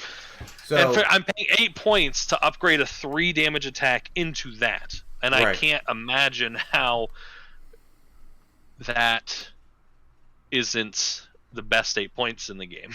Right. So I would like to point out the number of characters that are currently being played that just die to a 2 damage non-attack. That's High Evolutionary, the Prime. Oh yeah, Both of them. No, that's not true because it is damage from an. No, it's not damage from an. Let me think. It's not damage from an attack. It's damage from the character. Okay, you're right. Yeah, so the character is doing the damage, but it's not damage from an attack. That is correct. Right. So both high evos go. Yep. The flashes go. They both go without getting to roll their super senses because you have to hit the lowest point character on their team. Right, or their ESD mattering. Right. So their stop clicks mattering. Should say that. That's a big one, right? So that's the evos. Flash is the other big one. Right, Flash is the other big one, and that's really need I say more type situation. There are others. Right. But there are plenty of others, right? Like I don't know, like a lot of things just get ripped apart, right? The retail, right? Like the Proteus that has shape change, the Proteus that has super senses, the Proteus that's behind 8 clicks of barrier, right? Doesn't matter. Yeah, and it seems like it's a lot easier because, like Alex said, I agree the meta is a lot more aggressive, and it's a lot easier to hit somebody in their starting area. Right. The Tyrant that's buried in is now off of his special move power. Yeah, and we mentioned Thanos before. Thanos, it's pretty funny because Thanos is basically pre-errata tank. Because in pre-errata tank you would mind control to throw it and then it dealt penetrating damage. He can mind control and then he can just normal attack to throw it, and if he's equipped with the emotional modifier it does penetrating damage, or the alchemical fire, yeah, it'll deal penetrating damage. Right. So he's basically pre-errata tank. Right. And he can throw the tank. Yeah, and I'm just trying to think, did we not play it? Did people not play the tank anymore? Right. So so PJ's argument is that why aren't they using it in Bronze Age? Yeah, that's my question. Right. So they're probably not, right? But so if you think if everyone's argument is that silver becomes modern with sprinkles in it, sure. Right? So dropping the tank on Lockjaw, that's right? the cherry on top. That's the cherry on top, right? Like, I want to bust up the Lockjaw formations. That's Fantastic Four and Animals, right? So, Tylor, let's just say I get to slam it on your team. Yeah. Right? And, which theoretically I probably don't get to because you win map, right? But sure. I KO your tank. I deal 2 damage to your maggots, knocking them off of prob, separating them from Mastermindy Lockjaw. Fantastic Four, I get to drop the tank, separating them from their 1 or 2 Lockjaws. Right. Also, Yeah. There we go. And their Franklin Richards, I get to place it further than 4 squares away from their other characters, so then I can outwit the thing's defend special power and run straight through him. And you get that thing too, like you ignore the 19 defense on that team. Well, yeah, no, you probably you have to hit the attack on the 19. Oh, that's true. Yeah, they would. Probably. There are pogs and stuff, but yeah. I'm just assuming, yes. Right? I'm assuming yes, sure. Right? So, but then I get to but then you get to separate them, and then outwit the thing who's typically protected by Franklin Richards because the tank's a 2x4. So you place 4 squares away, so they're outside of that bubble of Franklin, and then you just get yourself a stew going. Yeah. So, but a lot of other teams are clumped up, right? A lot of teams are clumped up. Right now, yeah. Teams, Green Lantern defense teams. Mm-hmm. Right. Yeah. You get to drop it on the GL. The GL, you knock him past his first stop click that away. They can disrupt Prime Marvel too with his positioning. That's right. So yeah, it's very disruptive. My question to the Bronze Age players is, why aren't you playing the tank more? Seems pretty good to me. Yeah, it is entirely possible that I am just missing something, and that's totally fine. But with my experience playing HeroClix, when I read what the tank does, it scares me, and right. I don't know why I wouldn't play it. I played the tank all the time. Yeah. So, it got to where I stopped playing the tank with Uni because of the point change. But I couldn't give up the 50 points with the tank with scoring the Eternals. Yeah. So that's why I stopped personally playing it. Yeah, I can't imagine with it being legal and my current any current animal team, I can't imagine that not being the best 8 points on your team. Right. And that's with Grodd on the team. Right. But I would say now with Uni, now that I have access to Rare Sprite, the tank can come back because I'm not worried about having enough powers with Uni with the super good Eternals. I'm assuming you're planning on playing Uni at least some event, right? So it depends, right? So if Rock Cup has a 3v3, I'll probably be playing Uni. Mm-hmm. Yeah, that's exciting. So I don't know. We'll see. Planning on it. Yeah. Just keep in mind, though, because all ID cards are legal, you can mitigate some of the issue with the tank. You'll still get moved around, but if everyone has Impervious or Invincible, then yeah, the movement is almost as powerful as the damage.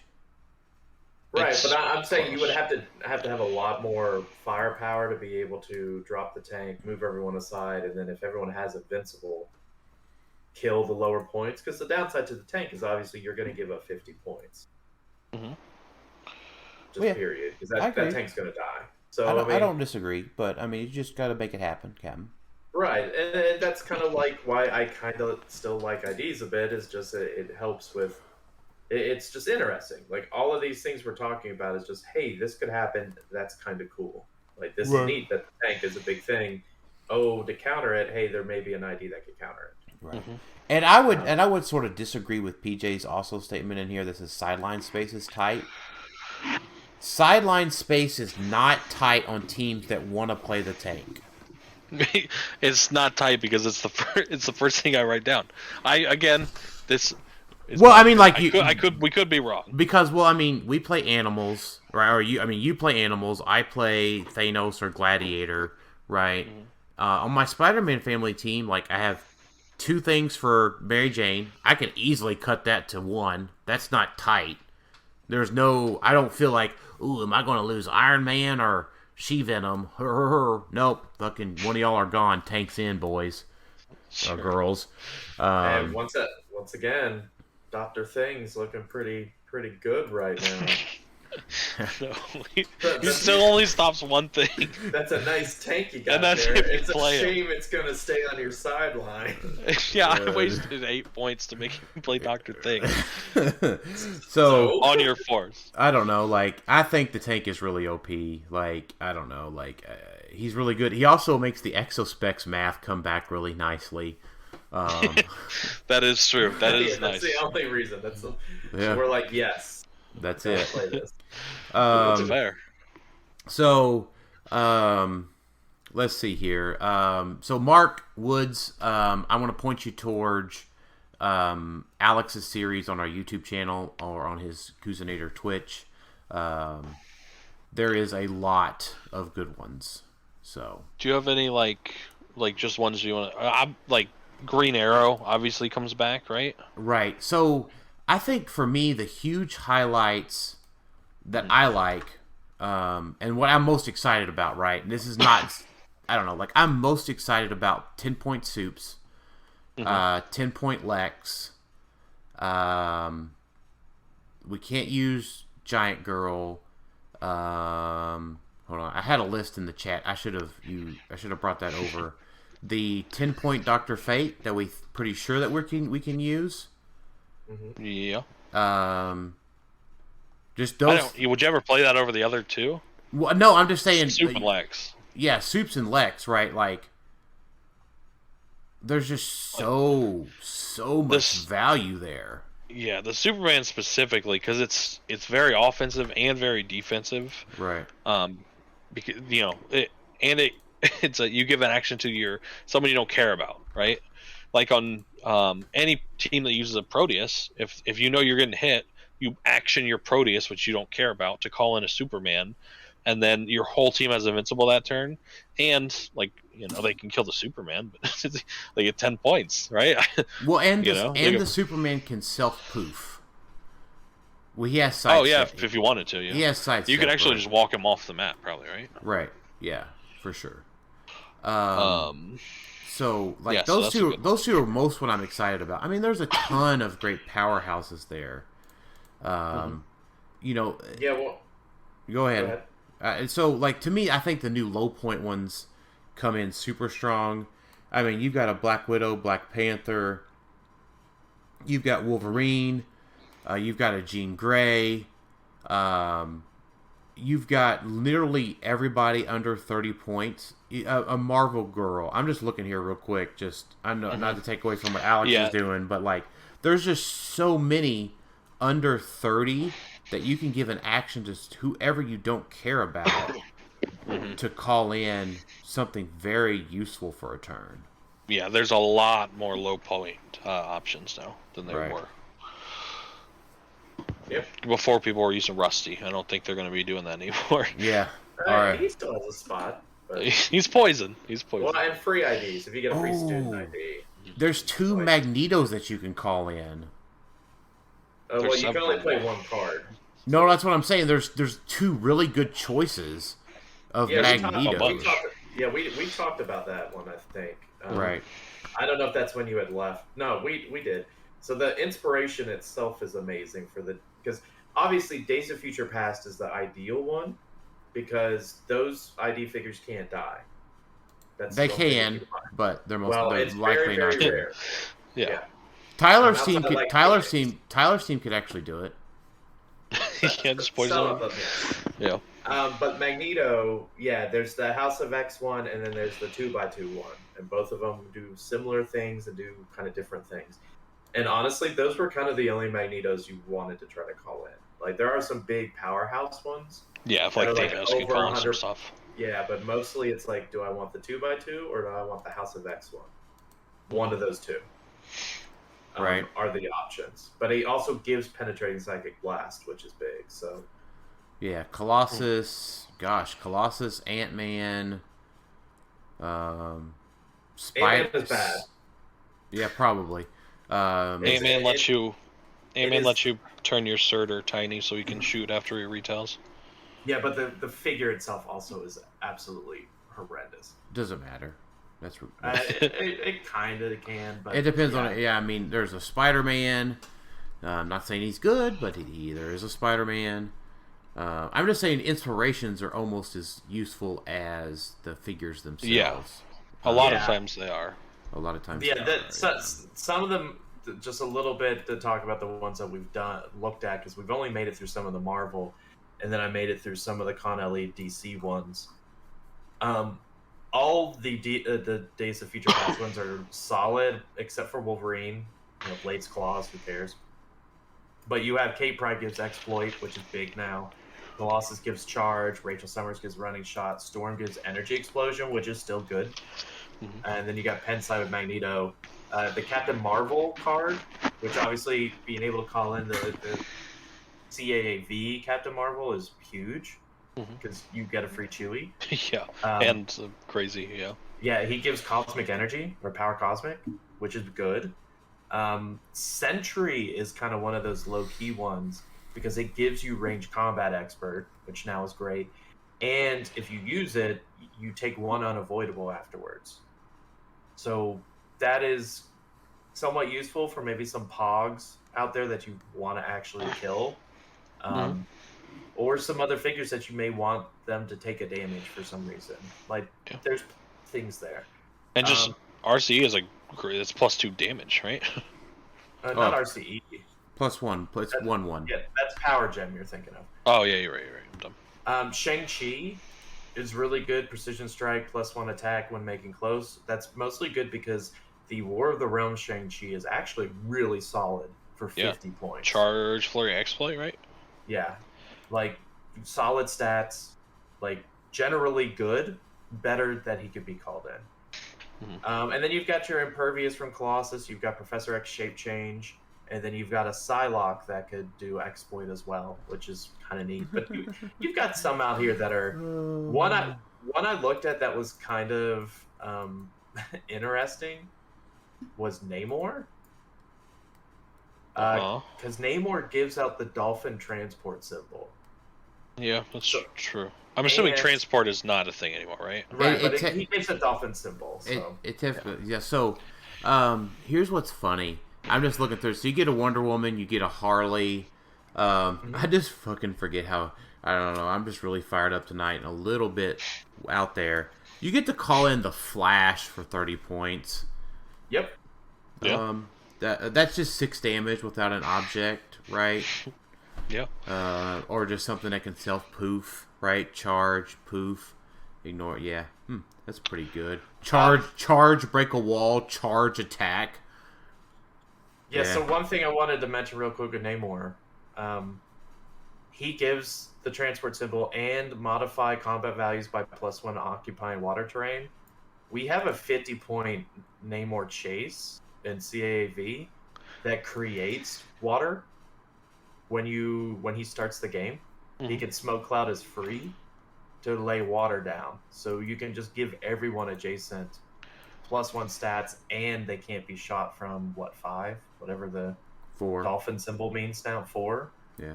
That's low key, pretty solid for just an ID. If you're worried from long range sniping, or just you want to give everybody good stats, everyone +1. Okay, you know, there's not a lot of damage plussing, so that's why. Yeah, that's crazy good. Also, the Flash, you place. If I'm carrying a character, I place him after every carry, right? Yeah. So Flash could carry. Actually, you could call him in, and he could carry your team 10 squares. No, right? no. It's where you call them in. He can't move beyond 5 of where that character was. Right, but he can carry at 10, right? So he can charge, go up 5 from the character that called him in. Then place them, and then charge again. Right. It would actually be 12, because you could place them in front of yourself, I think. Yeah, and then you get 2 extra squares. That's right. So, yeah, if you just have, a chip on your team, now you have a 5-point column that can move your whole team 12 squares. It's not bad. Pretty good. Yeah, I mean, the IDs are obviously ridiculous. We're embracing the there's going to be moment, so there's a lot of interactions like that, and this is like if we're gonna have them, this is something that they should be on the watch list for. Because, like as an example, we mentioned before, you can call in a Revival now. That's incredibly powerful. Maybe that's too strong, or so. There's a lot of interactions, and I don't think anybody could have gone through all of them yet. It seems like it's a lot. Maybe they have. Maybe I'm being a little East Coast centric, but right. So yeah. I don't think so. I don't think I can give a lot of. I don't think we can get a lot of basis here on ID cards to the Bronze Age folks because they stopped playing IDs. I follow their over a year about time the pandemic started. Because like when I played PJ in that one in the start of 2020, it was during the start of the pandemic, it was no IDs. The one that PJ won and I top 8'd. So I do want to move us along here just a little bit from IDs. Sam Sweetland asks, is it worth building with any of the old powerhouses, Unimind, Java King, Team Thunder, Cupine, the Colossals, and Silver?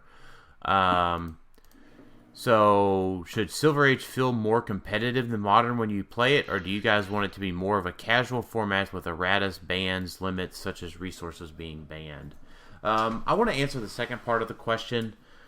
I don't know. Competitive is what it is, right?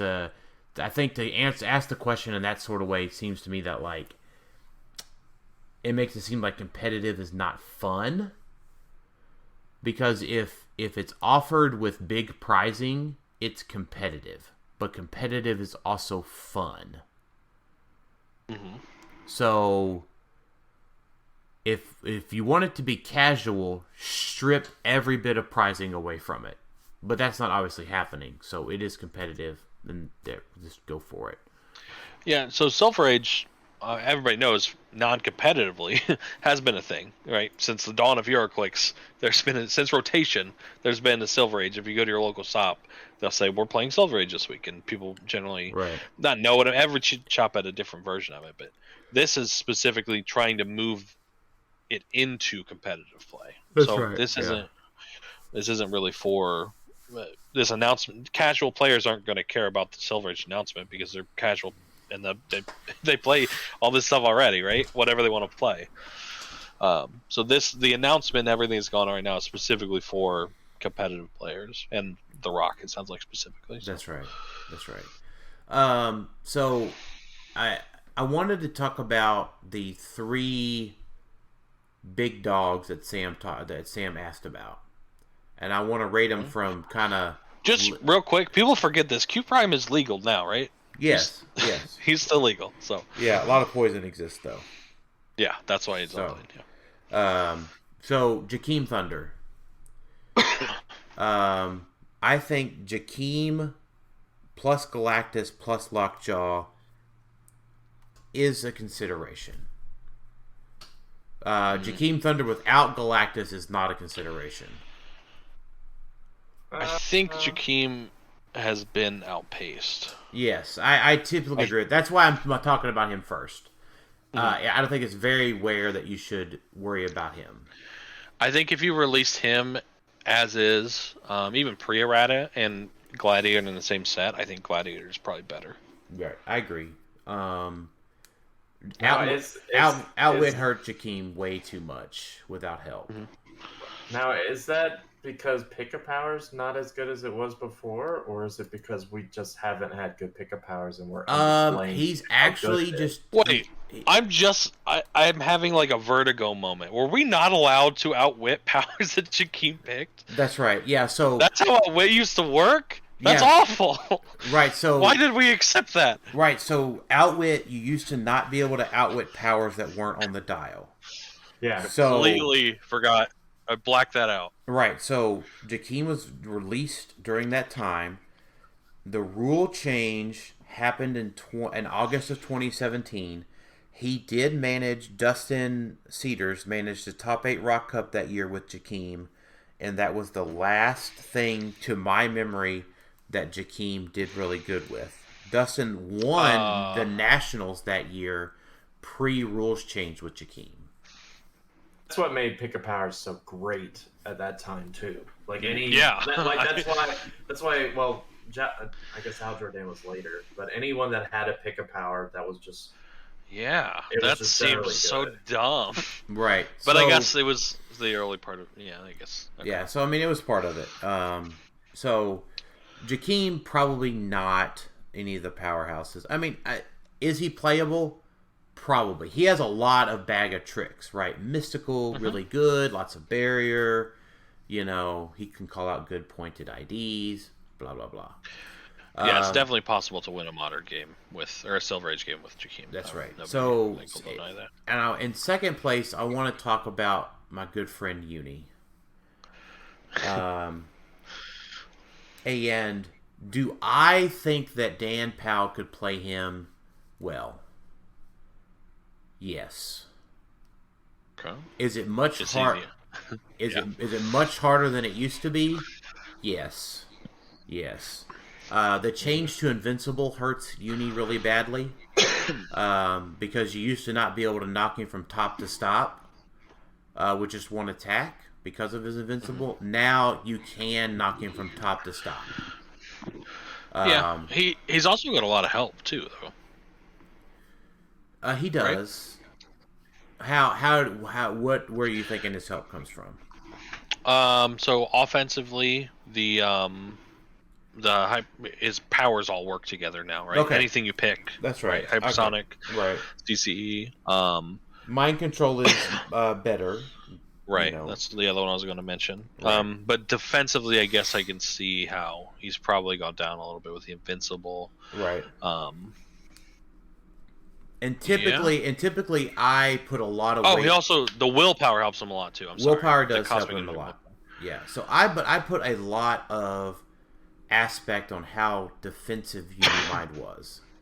I got 3 chances to roll Shape Change and Super Senses. Additionally, with the Joker's gas can coming back on Sky Tyrant, that makes it really hard for Uni because he can go from top to stop with only 2 chances to roll Super Senses, no Shape Change. That's I don't know if that's a pretty big risk. Yeah. So, I don't know. So, as I would say, those are the 2 I had the biggest comments on because, or kind of the quickest comments on, because I played those 2 folks quite a bit. Jakeem Thunder, I won my first event with Jakeem. Hey. 2017 Kentucky States. So, excuse me. Yeah, the other one, Goblin King, obviously. We're assuming, I don't know if they're going to mention or change the watch list because they realize they forgot him, but he's not getting banned. I'll just say that he's not getting banned. The plan was he should have been just removed because he's not that big of a concern. All right, so Tyler, in much the way you read the tank, I read Goblin King as being a problem. Specifically, right, because of the 300. 275. Right, the 275. Yeah. So, I don't think, just to be clear, we don't think he's good enough at either other point. Right. So, Goblin King won games, won events pre-Pulse Wave change. Mm-hmm. Right? Because you could just Pulse Wave him for 4 damage off of elevation. He would take 6 damage. Right? The one big hit erased all of his powers. I watched a winning team not be able to hit his 19 defense, or he shape changed and super sensed out of it, and they just couldn't hit him. And they just conceded in the finals of an event. And all the Goblin King player did was just sit there and pick powers. Yeah, that happened to me in Lexington versus Austin. He beat me. Was it Austin? That's what Austin did. Yeah. That's what Austin did to Sean, and me, you. That's what Dave did to me at the Rock Cup that one year. Yeah, I needed to win. I needed to win to get in, and the whole time he was sitting there like, "I'm sorry, man." It's like, "I'm so sorry," and I'm like, dude, it's just Goblin King. It's whatever. Yeah. Like, I couldn't hit anything, but Pulse Wave's better against Goblin King. I want to talk about that for a moment, okay? Uh-huh. So a typical team has 4 actions. Right? True. So now you are either forced to build with Pulse Wave on the team. Not a problem. Okay. It's a problem for animals. It's a problem for... We've got IDs. Yeah, that's what's the second. Okay, all right, here we go. All right, we're coming in with this ID talk. You got to get ahead of it, Alex. Yeah. So I hear. Specs. No, I'm here. I'm here for it. So, you have to be able to call out an ID, Pulse Wave him, then use your 2 actions remaining to damage him enough to where he doesn't get shape changed from his equipment, or he just starts with invincible too. Right. You Pulse Wave him past. Well, you Pulse Wave him for 1. Did he have invincible on click 2? I don't remember. Yeah, he has it on click 2. He does. Right. So you get rid of his Pulse Wave. Gets rid of his 2 powers that he picked, but it doesn't get rid of his shape change from the equip. So then you got your 2 last attacks to damage him enough to where he doesn't just regen He'll also have up. the SD from the start card. You can't play terrains. That's legal. Can't play terrains. Oh, true. That's true. So you have to use your last 2 actions to damage him enough, hoping he doesn't roll shape change, or you have to specifically get in there after him and be able to block him from getting on his 6-point symbiote from superior foes. I mean, that's pretty possible because you're winning map against him. Are you? You only get a +3. If you're statistically, that's pretty high chance. It is. Tylor has mentioned that multiple times. If you're non-themed, it's definite. Yeah, it's less. It's much a greater of a chance he had of winning map than before. Yes, that is true. If you're non-themed, you have a hard chance beating him for map. True, he's +1. at least. At least a +1. So I mean, you could play him with Carnage to get a +2. And there's no reason Goblin King can't score 10 points on the monster version. And shoot, there might even be other things that are better. I don't know. I don't remember. But yeah, so I think Goblin King is the worst thing because he forces you to start changing your team builds. And what are you going to do? I mean, it just brings Pulse Wave back, which should have come back a while ago. I mean, no, it shouldn't have because it's not good. It's very good. No, you're about to bring it back for one case, right? Like, I don't use Pulse Wave versus animals. I don't use Pulse Wave is great against Uni too, because I turn off all your powers. Not if he's not if he's in stealth. It's protected Pulse Wave. Yeah, I don't take any damage from it. You turn off my perplex. Whoop-de-doo. Okay. I've already ran that one past you. I know you've ran. Yes, I already know you've run through this. I'm just saying, like, okay, he has a fairly good counter, which he did not have before. Because before, you had one shot with a Pulse Waver to do 3 to 4 damage, and it's like that's pretty much my shot. I may have people that can I had one shot to do 6 to 7 damage with Pulse Wave. I wasn't going for a little T-tiny shot. I was double perplexing up damage from 4 to 7, and I think I would disagree that it's better. That Pulse Wave is better now. I think I would disagree with that. I think it might be. I think it's too early to say, but right now I'm leaning that it's probably worse against him specifically. I think it adds counters easier for a lot of teams, is what I mean. You could also call in. Doesn't Black Widow just turn everything off on his thing because they have to be printed? Yes. So he wouldn't get shape change. He wouldn't get anything. Well, he'd get invincible, but yeah. He would get invincible. And a 19 defense with at least 1 prob. Okay, I mean, sure. Widow's got 12 attack. It's not super hard, but and also the one object I keep saying that's coming back, that absolutely needs to come back, is the Enchanted Crowbar. People didn't play that before, really. Because exploit was a power action, or it was part of charge. Like you couldn't do exploit in general. You had to commit to exploit, but now you can flurry exploit. That's a huge change. That's true. before it was the Enchanted Crowbar was great because now you're doing 4 damage to Invincible, but not Exploit. Yeah, I see what you're saying. Now it's like I'm giving that to Sky Tyrant to just blow through everything outside of shape change and super senses. I get that. Like, it's a much better for charge pieces now than it was before. Oh boy. So, oh boy. I mean, not against Uni with your rollouts. I get that. No. We're making Sky Tyrant better, as if he wasn't already good enough in Modern. Because but everything else is better. But you just said you could throw a tank at him and he's fine. If you beat him on map. But now, like, on teams where you lose map, Tylor, that invincible trick that you wanted to do. I didn't want it to do it. They were doing it. No, I don't want them to do it. No, the invincible thing where you're going to call that out with animals.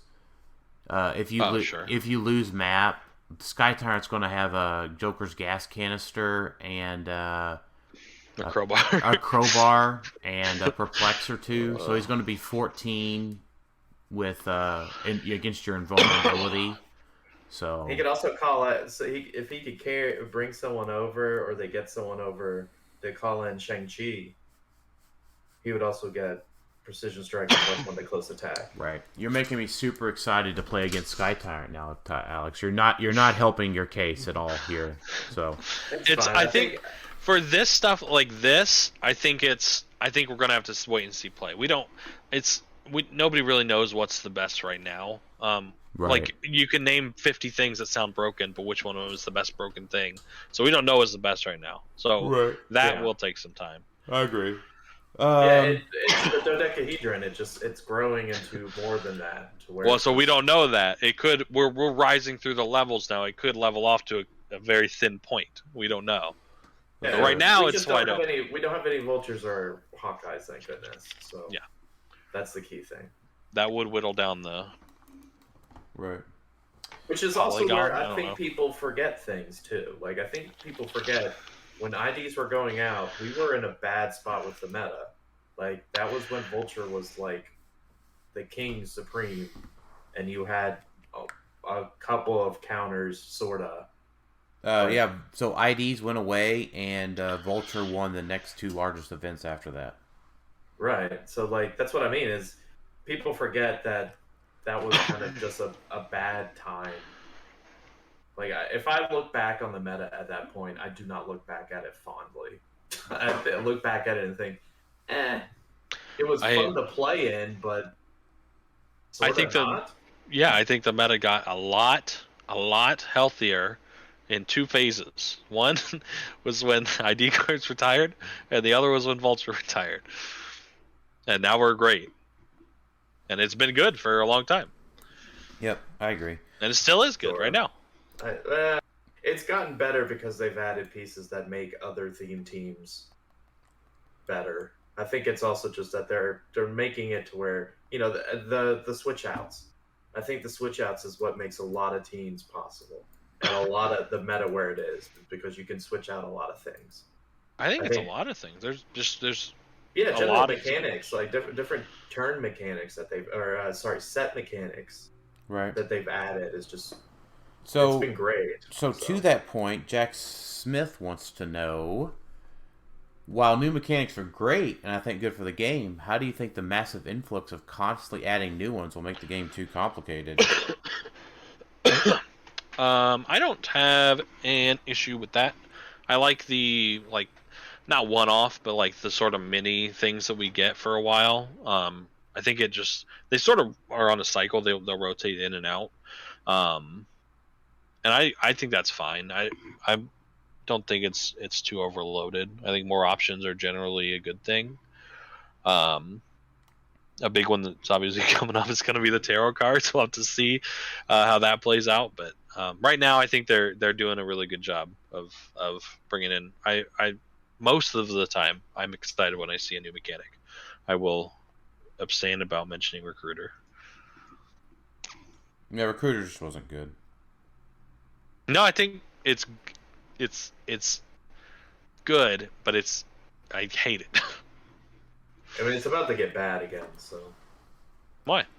Oh, we're about to lose Wendigos, which was what made Mystical way better. I feel like.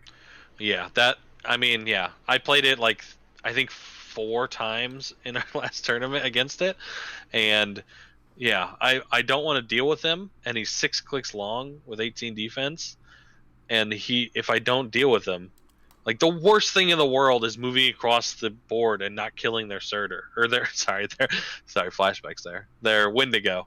But yeah, now you can't unless you kill that piece. So he's very defensive in the fact that you just can't end your turn next to him because you can't end your turn next to Wendigo essentially.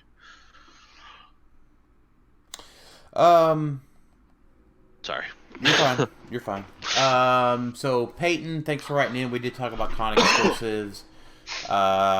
Pietro wants to add Immortal Hulk. I don't think Silver Age makes Immortal Hulk necessarily better. IDs was the big thing, right? He just played a lot with IDs. Yeah, for the month he was able to do that. It was more than that. February and March. No, LTVH was playing on his Immortal Hulk team. Stephen Strange is on it, or Doctor Strange, Sheriff Strange, for a long time to counter IDs. However long you played the team, I guess. But he's back too, guys. Don't forget that. Yeah, that is true. If you really don't like IDs, just play him. What was the question? Oh yeah, I don't think Immortal Hulk will be back, but I would be happy to be proven wrong about him. He's an exciting figure. Could be switched in and out. That's true. That's fair. He's got Illuminati. Illuminati is which one is that? Professor X. The X-Men. That's a Professor X one. I didn't know that. I was thinking he doesn't have he doesn't have Avengers. That is kind of cool. I did not know he had Illuminati until just now. That is big. I feel like that. I think he instantly goes on X-Men teams. I think it's kind of big because I am currently of the belief that there will be 4 IDs on every sideline, and then at that point, I don't even know if in that because he wasn't played that much when IDs were legal. Like you have to commit. You have to commit 50 points to him. Yeah, and that 50 points is a lot more competitive now. So I'm not sure. But that was good enough. He was also only played on Mystical, and Mystical was pretty limited to just Black Adams at the time. It was just like him with Black Adam because that's what I played at the Worlds, right? I think that's what I played. Like that was kind of it. Mystical wasn't amazing at that point. Yeah, I'm just saying I don't think he's worth the points anymore. I think he wasn't really at the time, and it's just gotten so much more competitive that I don't think he makes the cut. I tend to agree with that. I think he might just because he could be switched out. I think if you're going against a team, for example, like you were saying, heavily invested in the IDs, it's purely a yo-yo team. Like I could say, okay, I'm going to bring Sheriff Strange, so you're limited on that yo-yo to where you could throw one at me. Yeah, I get that, but I'm going under the assumption that every team is like that, and I still don't want to play him. Yeah, so that's fair. I would say my boy Khan exclusive Lockjaw got better. If there is one thing that I am very likely to play, like it is going to be convention exclusive Lockjaw. Shocking. So let's see. Let me go through the questions real quick. Make sure I didn't miss anybody. Giordano, Michael, PJ, Derek, Richard, Mark, John, Matthew. Do you think Wishes could be doing more to keep an active and relevant DC presence? And then he's just he's noticing that he's just stating that the disparity between Marvel and DC has never been so vast. I mean, Matthew, I would like to say yes, but we just have no idea what goes on behind the scenes. Yeah, I give WizKids a pass for this one. I think it's just DC. I haven't given him much of a pass this episode, Matthew, so I'm going to give him a pass for this one for now. I'm fair. I'm fine to blame DC for that one. I want to, and I really want to, but like I also understand where the doubt comes from because like Funko Pops, get a bunch of new DC pops all the time. So it's like, I think that's my only little area of doubt, but it might be the artwork thing, because that wouldn't really make sense, would it? No, because that's on the cards. Yeah. So, I mean, with Funko Pops, though, it's like, oh, you're going to make a Funko Pop of every single DC character ever made? Like, okay. Kinda. Like, that's what Funko Pop does, right? but they're new and relevant. They're new and relevant, though. They're new, so. I mean, we can assume, though, that, like, the reason why we hadn't heard anything about the DC set is because of, I mean, we haven't talked about it on the thing about good old Scoob. Yeah. I mean, I would say in typical our, we don't. I don't know. We typically don't cover a lot of things until we get dials, but yeah, Scooby Doo. It's a new IP, so I assume there's like more precautions or something on there where it's like we have to take more time with it. Because otherwise, I mean... Maybe, but they could have just done another DC set then. Yeah, it was just... Well, no, they only get one a year, man. They only get one. That's the point. That's what we're saying. I'm saying the reason why this one is probably taking so long to get out there is because they have a brand new IP in there, and they still haven't made an announcement for it. I don't know if someone... Like, I was talking to someone, and I was like, what? Who made the slides for this and accidentally slid Scooby in there? Like, they really should not have done that. Because did they not think anyone was going to take a picture and put it on the web? Like, they should not have put... And it's not like it's like a crazy-looking sculpt. It's like just Scooby sitting there. So it's like, it looks like someone just, like, put a random picture of Scooby-Doo in a slideshow with No DC way. figures. Like, no, I mean, it looks like they just didn't think about it.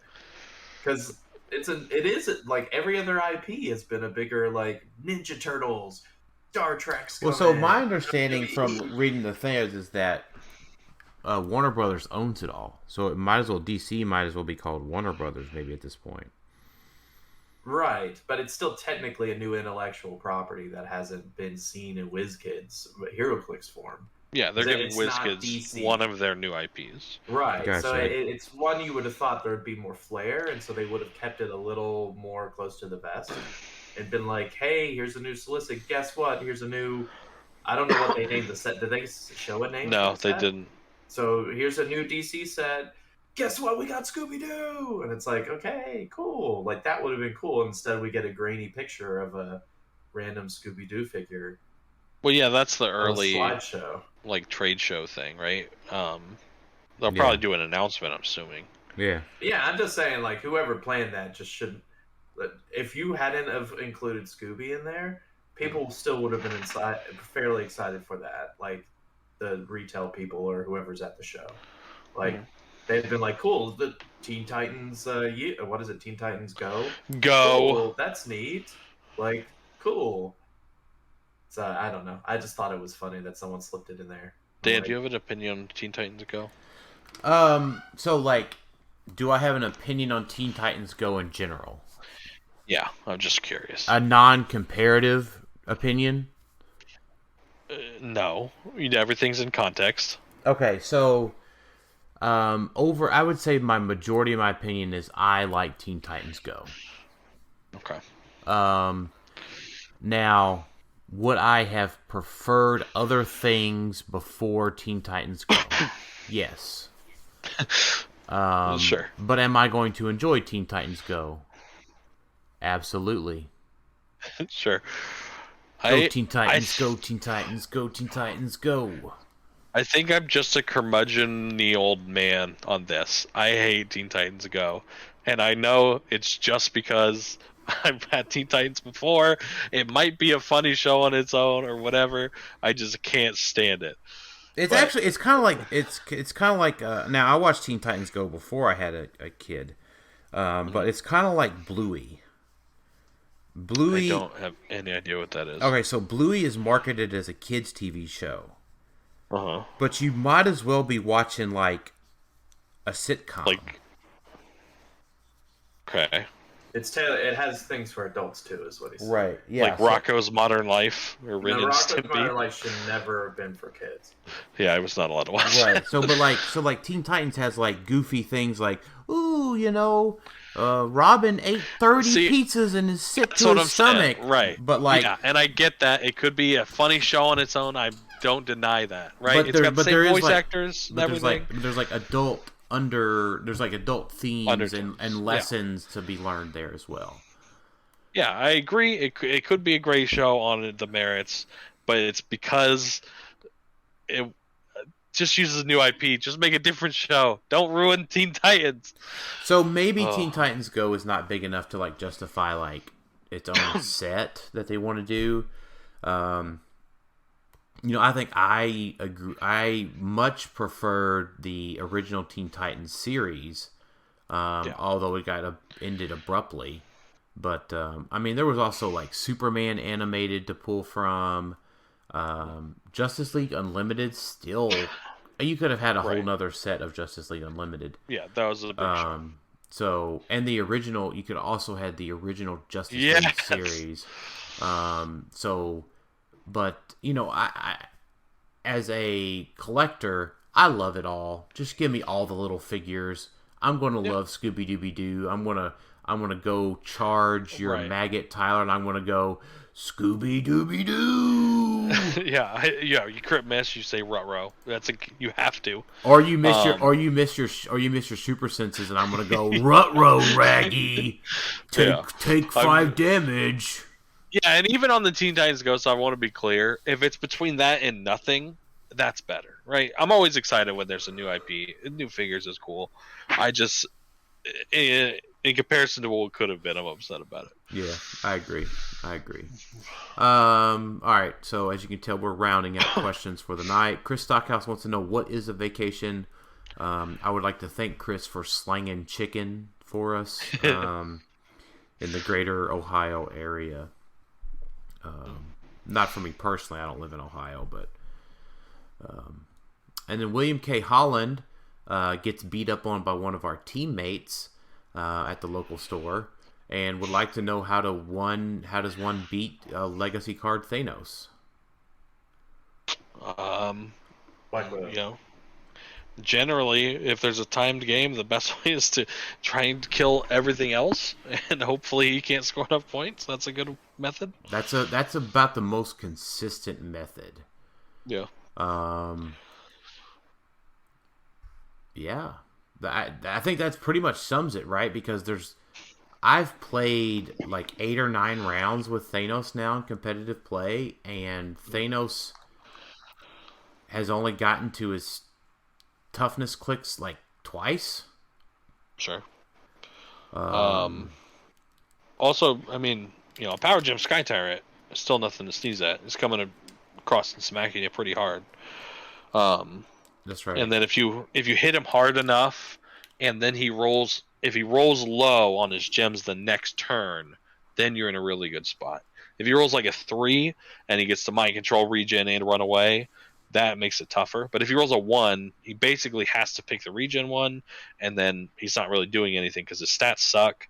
So if you can get a big hit and he rolls low on his gems, that's another way to do it. Yeah. So, but if he picks Soul, he can also regen and then get back to a little bit better stats, and then attack normally and then heal again.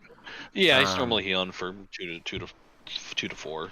Yeah, 2 to 4. Right. So, but that's all he's doing that turn. He's not mind control, and he's not doing anything else crazy. Right. Yeah, and he has to hit. Right. So he goes down to like a 12 or 13.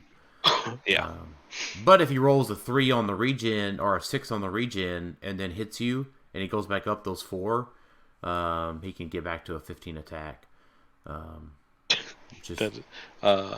No, because you were hit for 8. Oh, that's true. It's 6/6. I'm assuming you have a manpower. So what I would also like to note there, as it was really cool, is that a crit miss on support can succeed. That is true. Yeah, so, it's not an attack. Yeah, so it's not an attack. So like a 10 attack supporter on his, 10 defense. 10 defense will automatically succeed on support. So, that is kind of fun. That is very fun. So, if you got a supporter on the team and you knock him down there, you automatically succeed on support. Or if you knock him to his last click, he can regen. You have a super high chance of supporting him, and then he can free regen, and then he can steal energy with the attack. So, like, in a super good situation, he can regen, or he can be healed, like, 7 clicks in a turn. Something like that. Crazy. But, yeah, I think, William, to sum it up there, the easiest way is to kill his support, and hopefully he doesn't KO yours. Yep. Final thoughts? Now that... it's been officially announced. Definitely have to start diving into stuff because there's a lot to go over. I think the next event that I would go to would be Rock Cup for silver. I don't think I'm making it to any of the other ones except for PJ's, which is modern. So yeah, PJ's is modern. I can't go to Howard's event because it's Easter Sunday. Rock Cup is Mother's Day weekend, which is a bit. Oh yeah. Which is a bit sketchy. But I am planning on making Rock Cup. I'm just gonna have to talk to my mom and my wife about it. So I probably will. I'm not 100%. That's so sad. We not will, 100%. I plan on running. I mean, I know it's online, but we are planning on running some starting in April. So we'll have some Silver Age online stuff. Oh, that's cool. Yeah. So, like Winamaps and stuff, just to dip our toes in the Silver Age, so that way when we get to the Cup, we're not going in blind. We're not going 100% blind. I mean, I doubt we'll ban anything before then, unless something just is 100% horrendous. Just something comes up, yeah. Like if there's infinite combos that we just didn't know of, well, obviously those will be handled immediately. But yeah, we should be running stuff in April. So okay, cool. That was my final thought. So. Okay. Well, thanks everybody for listening to Clixed Off today, and we'll talk to you next time. See ya.